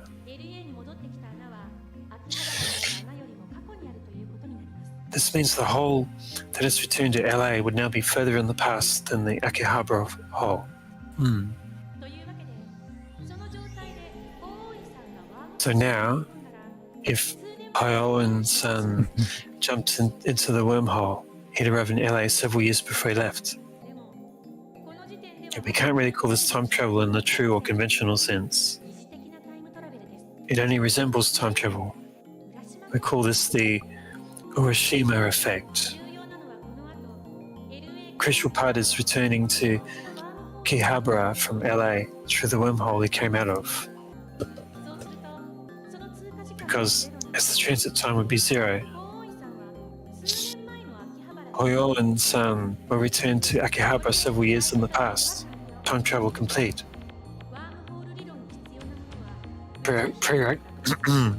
The prerequisites for wormhole travel are simpler than the ones for cosmic string travel. Firstly, the wormhole itself. They have a good chance of existing somewhere in the universe, but so far they remain unobserved. Second, the energy required to move a wormhole to the end of the universe and back at near light speed. Third, exotic matter, which by the way has not been confirmed to exist. So, implementation of either one would require a ridiculous amount of effort, and incorporating them into a time machine is even more untenable. Now do you see what I meant when I said that time travel is an absurd concept? Time travel theories are nothing more than thought experiments. None of them can actually yield a viable time machine. That's my ultimate conclusion. This is the limit of modern physics. Can't say how it might change in 10 years though. Besides, even if someone did overcome the logistical requirements, there may be other factors that prevent time travel from working.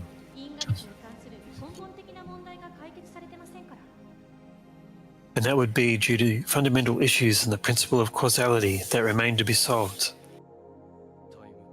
You mean time paradoxes and conservation of mass? The mass of the entire universe is constant.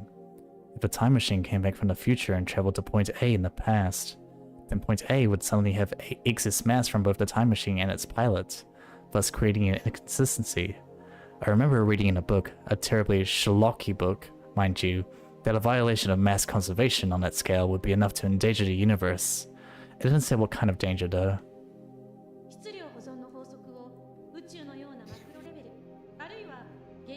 If you think that conservation of mass applies to macro systems like the universe or microsystems like atoms or elementary particles, you're mistaken. What? Is that true? Yeah. Ah, she's laughing at my reaction. Little. Yeah, how mortifying.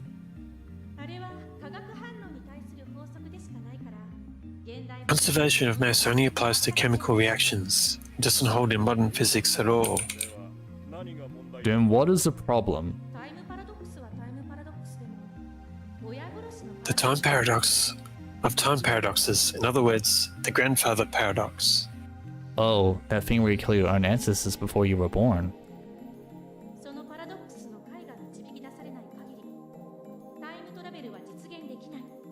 I was just googling this schlocky book. Apparently it's Thrice Upon a Time by James P. Hogan. And I was very careful not to discover any spoilers. As long as this paradox goes unsolved, time travel can never be realized. Never. What if you just don't kill them? It's just not that straightforward. You can't think of it like a sci-fi movie. It's not just your own lineage that would be affected. Really? It doesn't seem that dangerous. Butterfly effect. Any paradox, no matter how small, would cause a total collapse of causality, relativity, and every other physical law in existence. Okay, so not butterfly effect, it's the paradox. Paradoxes are nothing more than thought experiments. They cannot occur in reality, and they should not. Okay, I think we've already seen a paradox, which is the main character apparently being somewhere else at the start of the visual novel. Oh, but I thought everyone disappeared. Like, I don't think he went anywhere actually. Yeah, I think it was what's her name? Mayuru. I think she commented that she'd seen him somewhere else.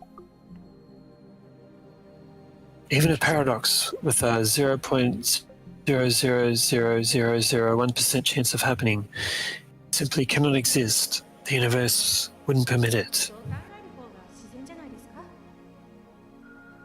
Wouldn't it be fair to call that the logical conclusion?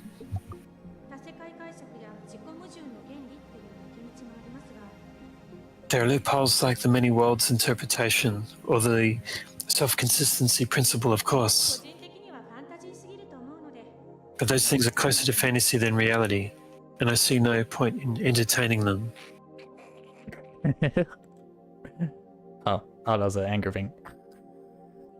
I grind my teeth. When I see Makise Kurisu looking at me with a composed expression, I avert my eyes. I have no option but to concede here. Makise Kurisu truly is a genius.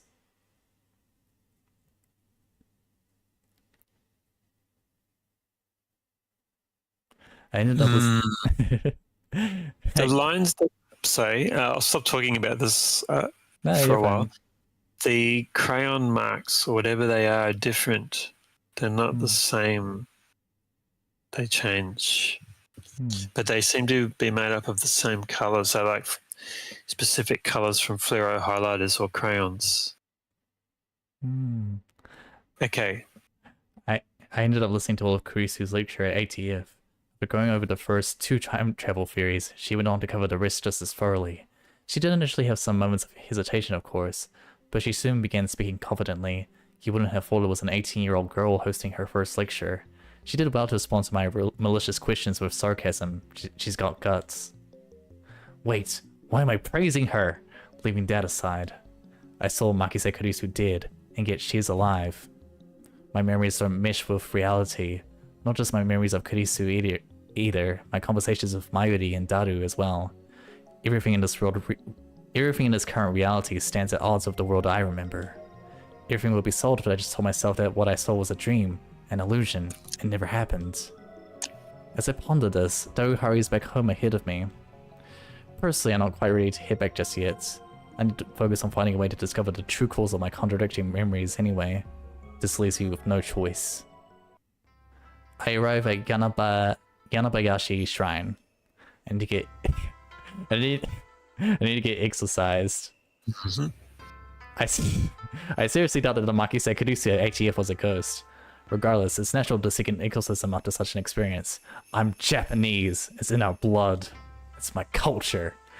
Yanabayashi Shrine can be found by the riverside. After you cross Manseibashi Bridge, take the first side road. It's a small side that sticks out like a sore thumb amidst all the multi-tenant buildings. When you think shrines in Akiba, the first one that might come to mind is Kanda Myojin, but I chose this little place intentionally. Oh, it's Okuring! Toot-toot-oo! There are two girls standing in front of the main building.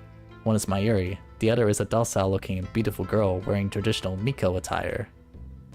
No, calling the Miko here a girl wouldn't exactly be apt. Urushibata Luka, the chief priest's son, lovely in every way, but he's a guy. Good afternoon, Okabe-san.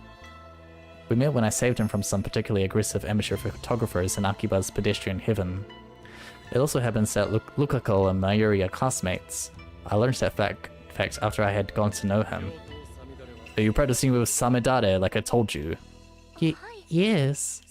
So long as you maintain mastery over the Seishin Zanma style, the abyssal flame within you shall be held at bay. Demon Sword Samedare may be an imitation sword, but it is only the form it takes to hide from the world. When one worthy to wield it appears, and it unleashes its true power. I really appreciate this, Okabe-san. My name isn't Okabe. It's Okarin! I'm sorry, Kiyoma-san. As long as you understand. Now, speak the words. Outside Kongaloo? No, not Kongaloo, Kongru! Yes, Outside Kongru. Did I get it right? Lukako smiles happily as I nod. Arigatou gozaimasu. What a lovely master-disciple bond. Mayushi's not a Fujoshi, but even she's a little excited by this. Mayuri-chan, please don't imagine such things. Jeez, we do have a master-disciple relationship. What are you doing here, Mayuri? I came to see Luka-kun. Since Komima's coming up next month, I was hoping he'd cosplay as Kirari-chan from Rhinet. But no matter how many times I ask, he won't say yes. But cosplaying, that's just too embarrassing for me. But you know, I bet you look amazing. People are saying someone this cute can't be a girl a whole lot these days, so how about it? Come on, you can make your own cosplay debut. Mayuri's hobby is making costumes. She's made at least 30 so far, but it's rare for her to wear one herself. Instead, she seems to get her kicks from seeing other people wear them. It looks like she's chosen Lukako as her next target. In any case, Lukako, I came to the shrine with a full purpose today. I require you to perform an exorcism. An exorcism? Then I'll go get my dad. Please what? No, it's nothing that serious. I just need that peace of mind. That's why I came here instead of Kanda Shrine. So that said, bring out the usual. The usual? The usual for an exorcism should be obvious. I don't know what it's called, but it's a stick with the zigzaggy paper thingies that the priest does a shaky thing with. That sounds pretty dumb, Okarin. Probably shocked to hear that from Mayuri. Gah! It's the evil spirit in my arm! I clutch my right wrist and begin to spasm. Be still, foul spirit. Hurry, Lukako is trying to take over. No way. Please hang in there, Okabe-san. I'm not Okabe-san! I'm sorry, Kiyomo-san. But what should I... The exorcism. Hurry, just do it like I taught you. Oh, Okay. Lukako flusses off into the shrine. Soon enough, he returns with a stick with the zigzaggy paper thingies in his hand. Apparently it's called an Unsa. Sorry for the wait. With that, he begins the exorcism. Please, Luca, expel the spirit from me. Reason tells me he's a guy, but his lovely appearance makes me feel guilty. Like I made a frail girl cry. The voice of a girl, the mannerisms of girl. More feminine than any girl I know. But he's a guy. Taller than Mayuri, yet oh so slender. But he's a guy. Looks stunning in Miko robes. He's a guy. It's almost evening, yet still hot as hell outside. He's a guy! Lukako performs the exorcism, albeit clumsily, to the best of his ability. I'm okay.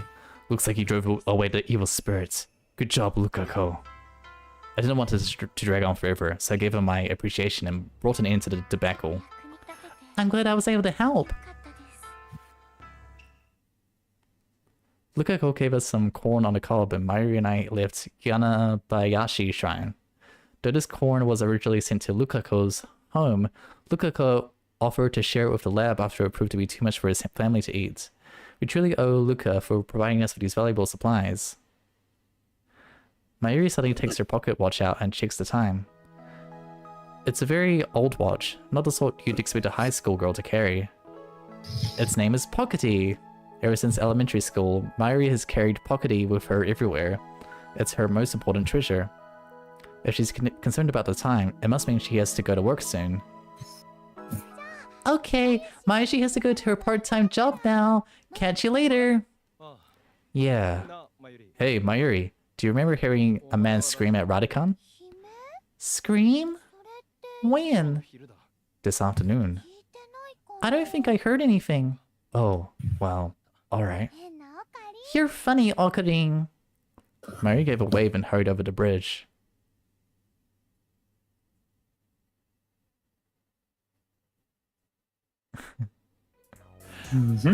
I returned to the lab to see a large, fearsome man standing out front.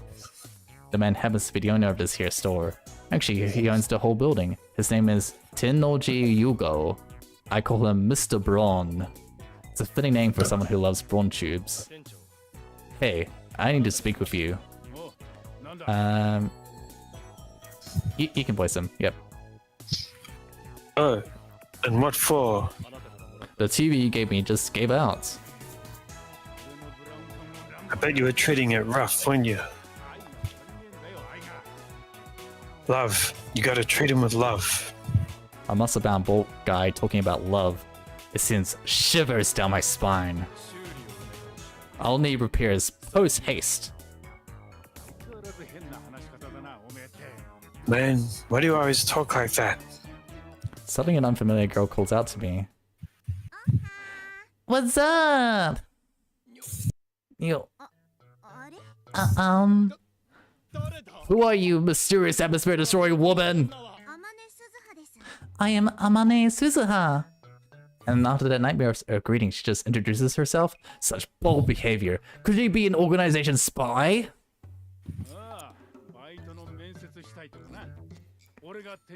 Oh, you're the kid here for the job interview, right?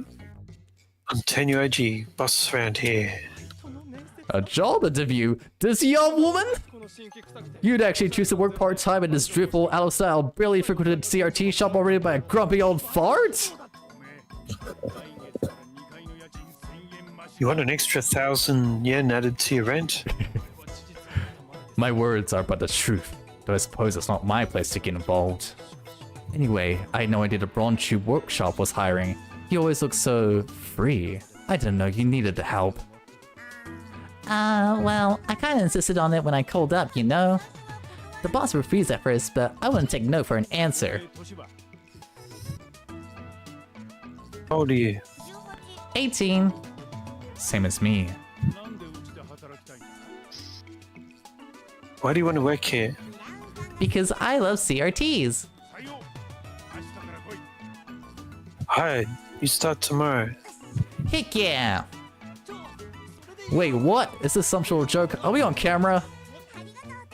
Thanks, boss. So, who are you? The woman known as Amane Suzuha looks me over with dubious eyes.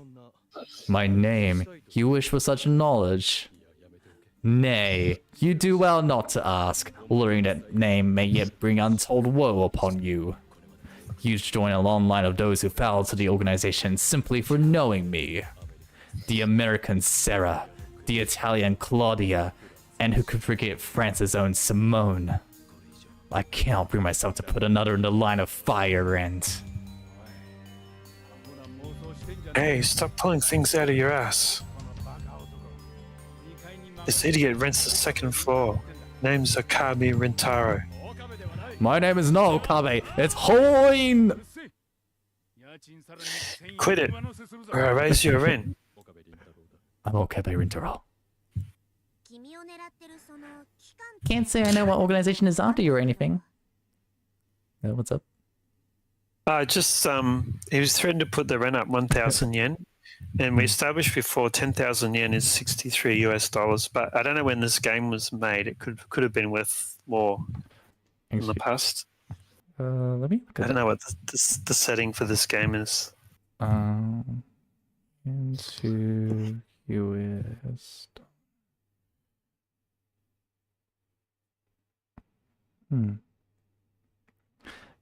Yeah, I actually don't fully remember myself. Like I'm guessing it's supposed to be in the early 2000s.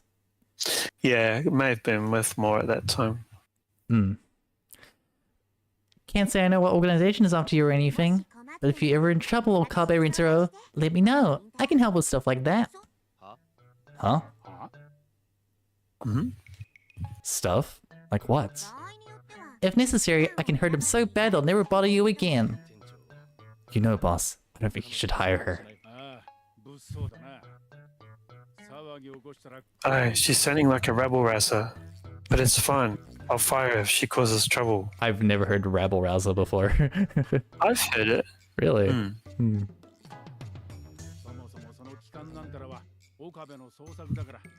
Anyways, that organization bullcrap is just Akabe's dumbass rambling. Don't pay any attention to it. Huh? It's made up? Oh, I get it. So that's the current trend. Thanks for the intel. You just keep thinking that.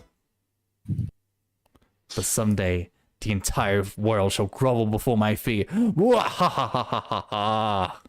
After I make it back to the lab, I lug the broken TV down to the Brawn Tube workshop for repairs.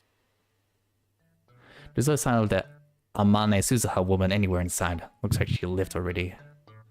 What I do see are CRT screens everywhere, though they seem like haphazardly strewn junk. Mr. Braun claims they're all in working order. Some ancient fossils, some flat types. He even has some of the more HD modern ones from the period right before the shift to LCD TVs. After lugging it in, oh, I guess that's like a hint.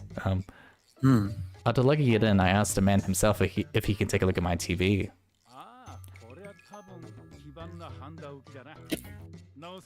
Oh, there's probably just a loose solder joint on the board. I can fix it. Really? Well, then by all means. Hold on, I'll get you an estimate. What? You're charging me?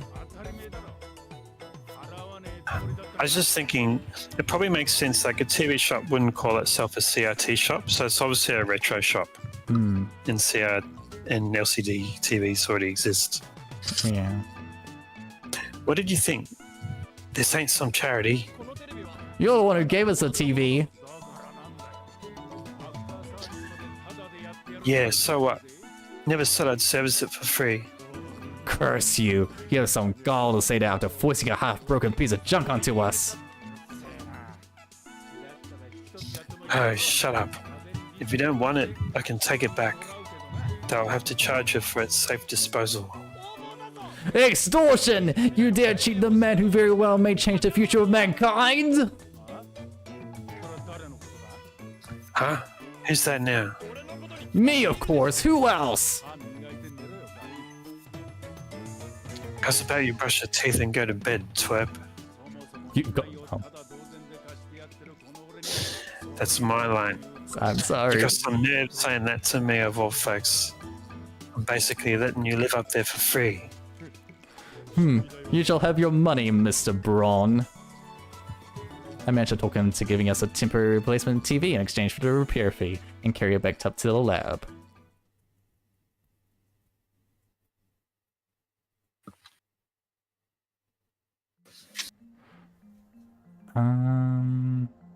Okay, the day's changed. So I guess it'd be a good time to end it for now.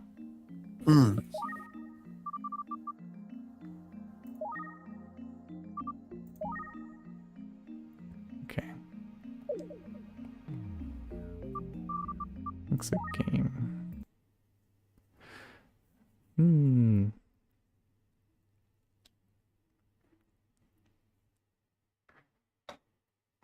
So Yes.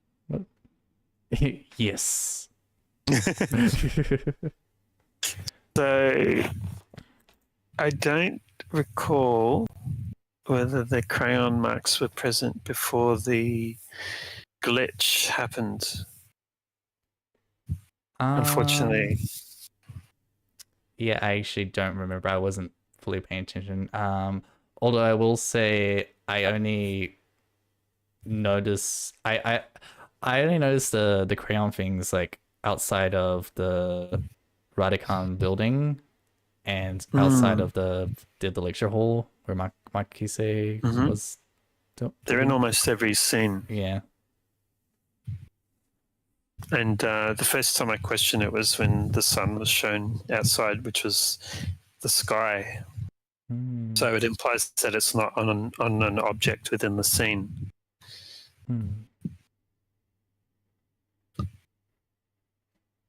In fact, yeah, I think the first time I questioned it was there was some vertical, at least one vertical orange like crayon mark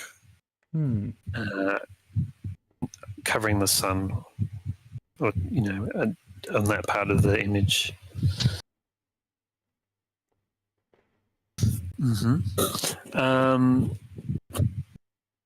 So he attended the scientist giving like a press conference for a presentation. Yeah. And there's what he thought was an earthquake, but it was the satellite thing, the spinning thing, apparently landing on the roof or falling onto the roof. Right. But I can't quite remember what happened. There was what was the metal toy thing that was worth the whole 10,000 yen? The metal Upa. The Upa. Yeah. So they bought that first? Yeah, it was one of the first things. Yeah, and then Mayuri like lost it somewhere. Yeah. Yeah, I feel like all of these details are important. And who grabbed his hand? It was Mayuri. Or was it the orange? I can't remember. The orange head girl. That was the orange head girl. It was Kurisu. Right.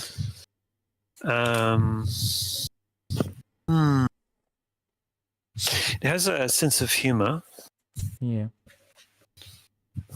A lot of detail. I feel like it's doing the thing where they bury you with detail under details to make it difficult. I guess for the story as well, but it can make it difficult to remember what actually happened. Yeah.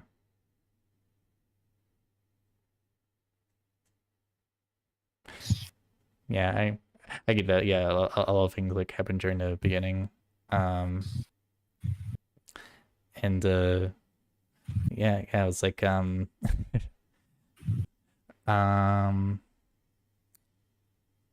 like when yeah, there's also like the weird like phone mail thing that happens like later on, like well with with the conversation with Daru, the big Yeah. guy. Sent the message on the 28th, immediately after finding the body, Yes. and it seemed to arrive Yeah, 5 days on prior, and mm, and like it was split into free mail messages, like having the on different days. under yeah, and like the letters were sort of scrambled a bit. Mm.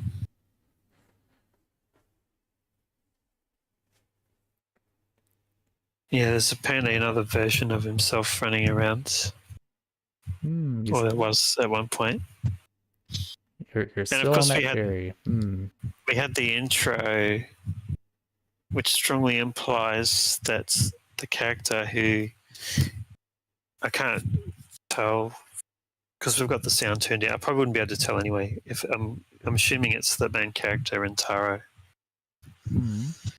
saying they would have done things differently. So it sounds like that they've made a mess or something with the with time travel.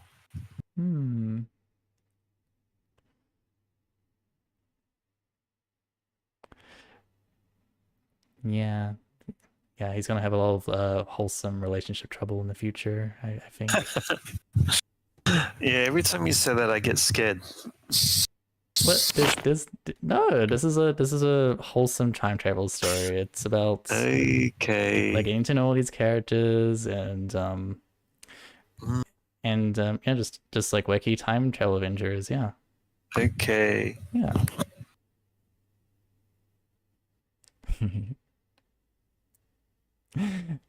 You sound like you don't believe me, but whatever, it's fine.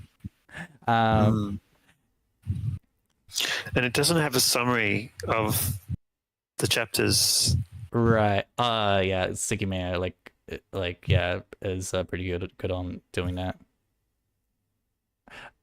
Yeah, I wish more visual novels had like chapter summaries or well, I actually scratch that. I wish visual novels had like actual proper chapter segments in general, or at least like an indicator showing what chapter we're on. Well, yes, you asked me at one point if I thought the organization was real, and there's no evidence that it is. Because he, yeah, I wanted to like think about like whether what Okabe was saying was like real or not.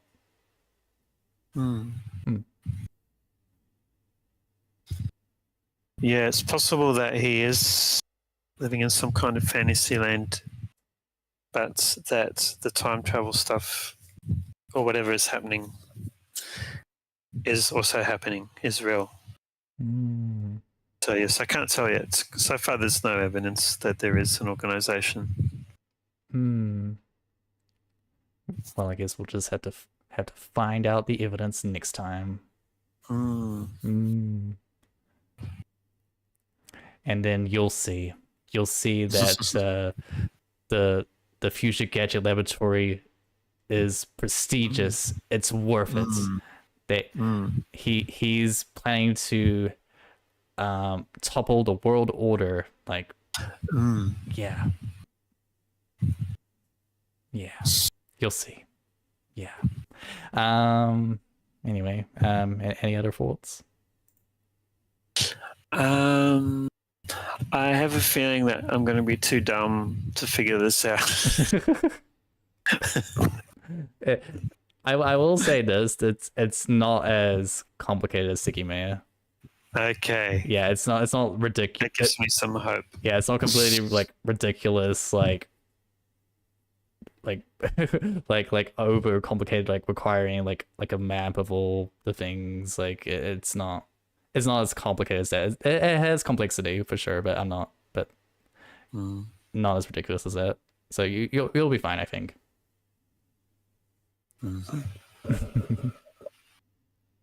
Yeah, it's I mean like the relationship stuff, like you gotta like really think about your choices later on. And Oh, you get choices. yeah. Okay. Can you save? Let's have save points. Yeah. Well, I mean, you can save at any time. It's fine. Okay. So is it going to be like a dating simulator It could be. Yeah. with time travel? Yeah. He uses time travel to fix dating mistakes. I don't we'll see know. what happens. Yeah, I don't know. Okay. I also, I guess, like, want to comment that, like, I think the art style, like, looks like great. I think I'd argue it looks even better than the original one. You've not seen it, so you can't really make a comparison, but like in my opinion, looks good. I think like the character animations, like that's not something that's only something like that I've been seeing in like very more recent releases for visual novels. They're definitely not cardboard cutouts sliding from onto the screen from the edges. They're definitely more than that. Yeah. Like it's the visual technology, the visual novel technology has improved so much. We get the characters animate. Yeah, I think again, like I was like a little bit worried about like the a drastic style shift like that, but like nah, it doesn't bother me at all. Like I think it looks fine. And the characters speak in Japanese, but there's no English translation. No, there's no English voice acting.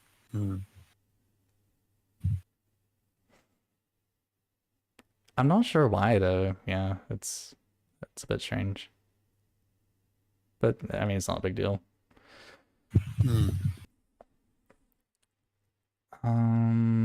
Yeah, I noticed some like kind of some minor issues with the presentation, like the English text getting like boxed up. Sometimes. You didn't like it when they reduced the font to fit more words in. Yeah, it's like there had to have been a better way to do that. Hello, Mint. It looks like staggered 2000s after crisis. I don't know what that means, but I appreciate the comment.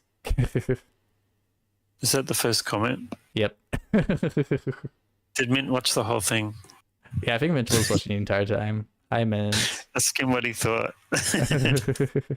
No! No, your faults are not allowed. No. Only we're allowed to speak here. On the Novice TWD channel. No, I'm kidding. But there's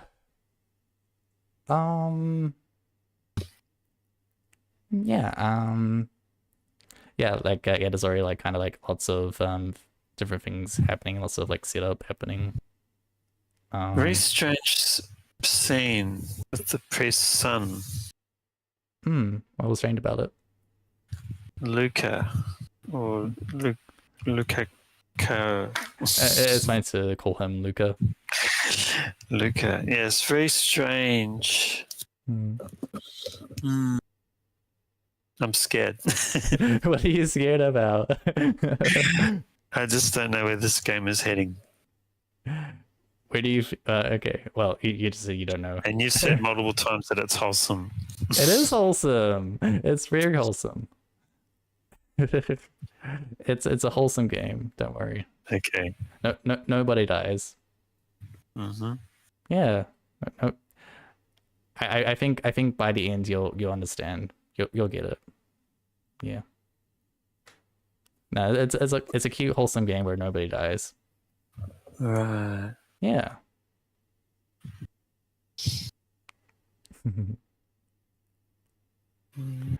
Or maybe I'm just saying that and it's actually somebody does die. Ooh. Wouldn't that be somebody has already apparently died, but what do you mean? Nobody's died. Have they died? No. Nope. Well, they still seem to be alive.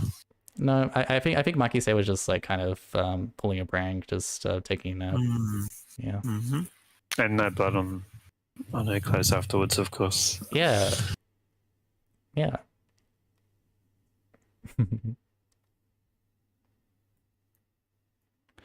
um any further thoughts on the subject matter?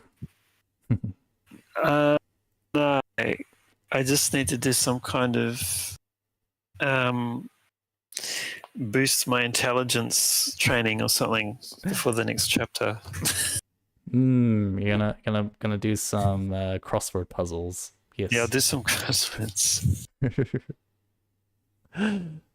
All right. Well, to anyone who's still watching, thank you very much for listening. The links to my socials and everything else is in my link tree if you want to go check that out. Yeah. Well, I haven't really posted much on like Twitter or Blue Sky. So I guess I gotta do that at some point. But yeah. That's it for now. Thank you very much for tuning in, and I will see you guys soon.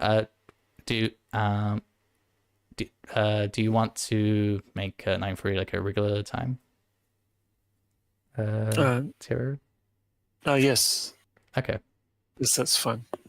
Yeah, and I guess just let me know like earlier in the day if like something comes up, and we can move things around. All right. Thank you for watching, and I'm ending the stream now.